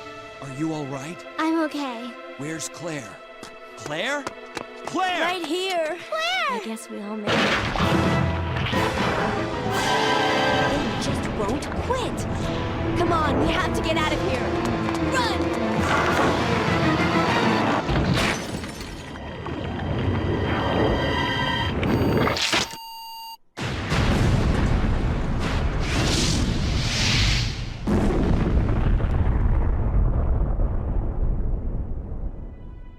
So, it's finally over. Sherry, you look terrible. No worse than you, Claire. Come on, time to leave. Now? What's wrong? Is something following us? We have to go. We don't have any time to waste. Go? Where? Hey, it's up to us to take out Umbrella. Boom. And what a way to end. What a cool one-liner. He's so serious and stoic, and he looks out and it's like, well, there's something more. We got to do more. He's like, well, what's going on? Oh, no, we have to stop Umbrella. He turns around with this like cool guy look, and that's hilarious. I love this ending. And then to have that guitar riff really come in and hit strong, it's just like, you can't do better than like a great guitar song to just finish off this epic game and just really get you excited and enthused into looking forward to the next game. To get excited to see what's the follow-up to this. This is so big and so good. The third one doesn't deliver, but it's interesting in its own right, but it just doesn't deliver.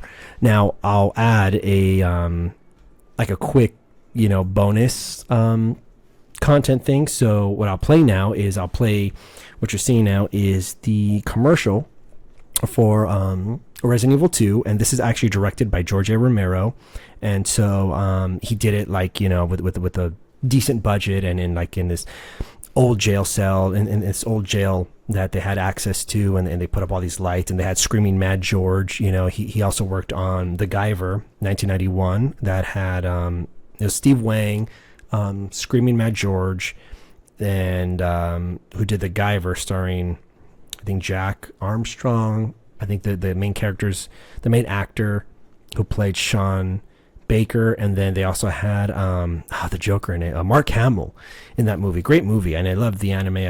I like the movie, and I especially love the second one, Guyver Dark Hero. But I'm just saying that this guy, Screaming Mad George, comes from like a big creature background, so he does a lot of great makeup and effects, and the zombies in the commercial look really good. And I wish that, you know, much better than what they did in, you know, Welcome to Raccoon City. So George A. Romero directed this, you know, 30-second, 20-second commercial for Resident Evil 2, and it's kind of like a micro movie. It's really cool and really neat.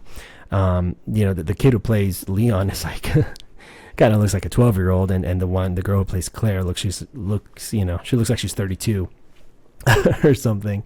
But they look good though. They still look good, and so that led to actually Capcom asking George A. Romero to come up with a script because they wanted to make a movie and put that into production. So he came up with a script, and it was a little weird, you know, because again, these games are inspired directly by George A. Romero, which is why the first one happens in a mansion, just like the first one happens in a barn house, you know, in Night of the Living Dead, and the second one takes place in the city, which is a little bit more like Dawn of the Dead, which takes place in a city but then moves to a small location like they do the police station in the second game. They're in a mall, you know, in Dawn of the Dead, and then they kind of, you know, branch off from there. But these first two games are inspired directly from George A. Romero's classic zombie films, which these zombie films got me into zombies and Resident Evil in the first place, because my uncle showed me Night of the Living Dead, and from then on, me and my sister were just like, especially me, I was like, whoa, I love zombie movies. And then I remember watching with my other uncle, who's a big kid like me, and I get a lot of my characteristics from him. And he's a big zombie nerd, so we would watch, you know, a lot of our own zombie movies and stuff, you know, and have sleepovers and have some great memories. But yeah, so, you know, when George A. Romero wrote a script, it was rejected by Capcom. They didn't like it. Chris Redfield was like I think he was Indian American, and I think he had a thing with Jill, and he just made a lot of choices that they just, like, it's too big, it's too much, it's too far from the source material, so they decided not to do it. It would have been interesting. I know one of the versions of the scripts I think leaked, so you can read it online. I haven't read it, but I might, because it sounds kind of interesting. But I'm glad it wasn't made into a film, because I've heard about it, and I was thinking, yeah, I don't think I would go that way, in that direction. But he tried. He wrote a script, and he was lined up to direct it, because he did such a great job with the commercial and his own films. But it didn't come to be. And so what I'm also playing on the side, hopefully somewhere around here, I'm spitballing straight, you know, off the cusp here, just top of my head, is footage I was talking about earlier of Chris Redfield. So what it actually is this is gameplay from Leon Scenario A, but using codes, I switched his character model with that of Chris Redfield from the Extreme Battle mode, so it looks like Chris Redfield is playing through the entire game, which realistically it's really just Leon in actuality, but it's just really fun, and that's what I was talking about earlier. So that's like really cool. I think that's really neat. I like that's really fun to see. And like I said, I wish I could do that in other games. I'm sure if I hacked and modded, but I'm not one of those. I'm not that tech savvy. I'm sure there's a way. I haven't seen it. I'm sure others have done it or will do it. But anyways, so that's it. This is going to be, I'm only doing this one this way, because in the other ones I'm just going to be a straight playthrough, or I might cut and edit, but it's not going to be edited, you know, and then narrated over in real time. It's just what I play and what I do and what I say. That's what it is. That's what the video is. This one is special and unique, so this is the only one I'm going to do like this. So yeah, for anybody watching, great, thank you so much. I hope you enjoyed it. I hope you learned something. If you have questions or comments, I always answer them. People send it to me, and I'm always happy to answer as soon as I see it. And but again, this is for me. This is for fun. I'm gonna look back on this, you know, years from now, and be like, oh yeah, I forgot about this, or you know, that's kind of cool. Oh, you know, I could have done this better, or that, or whatever the case is. You know, I always look back at my stuff, and always I'm like, I could have done better.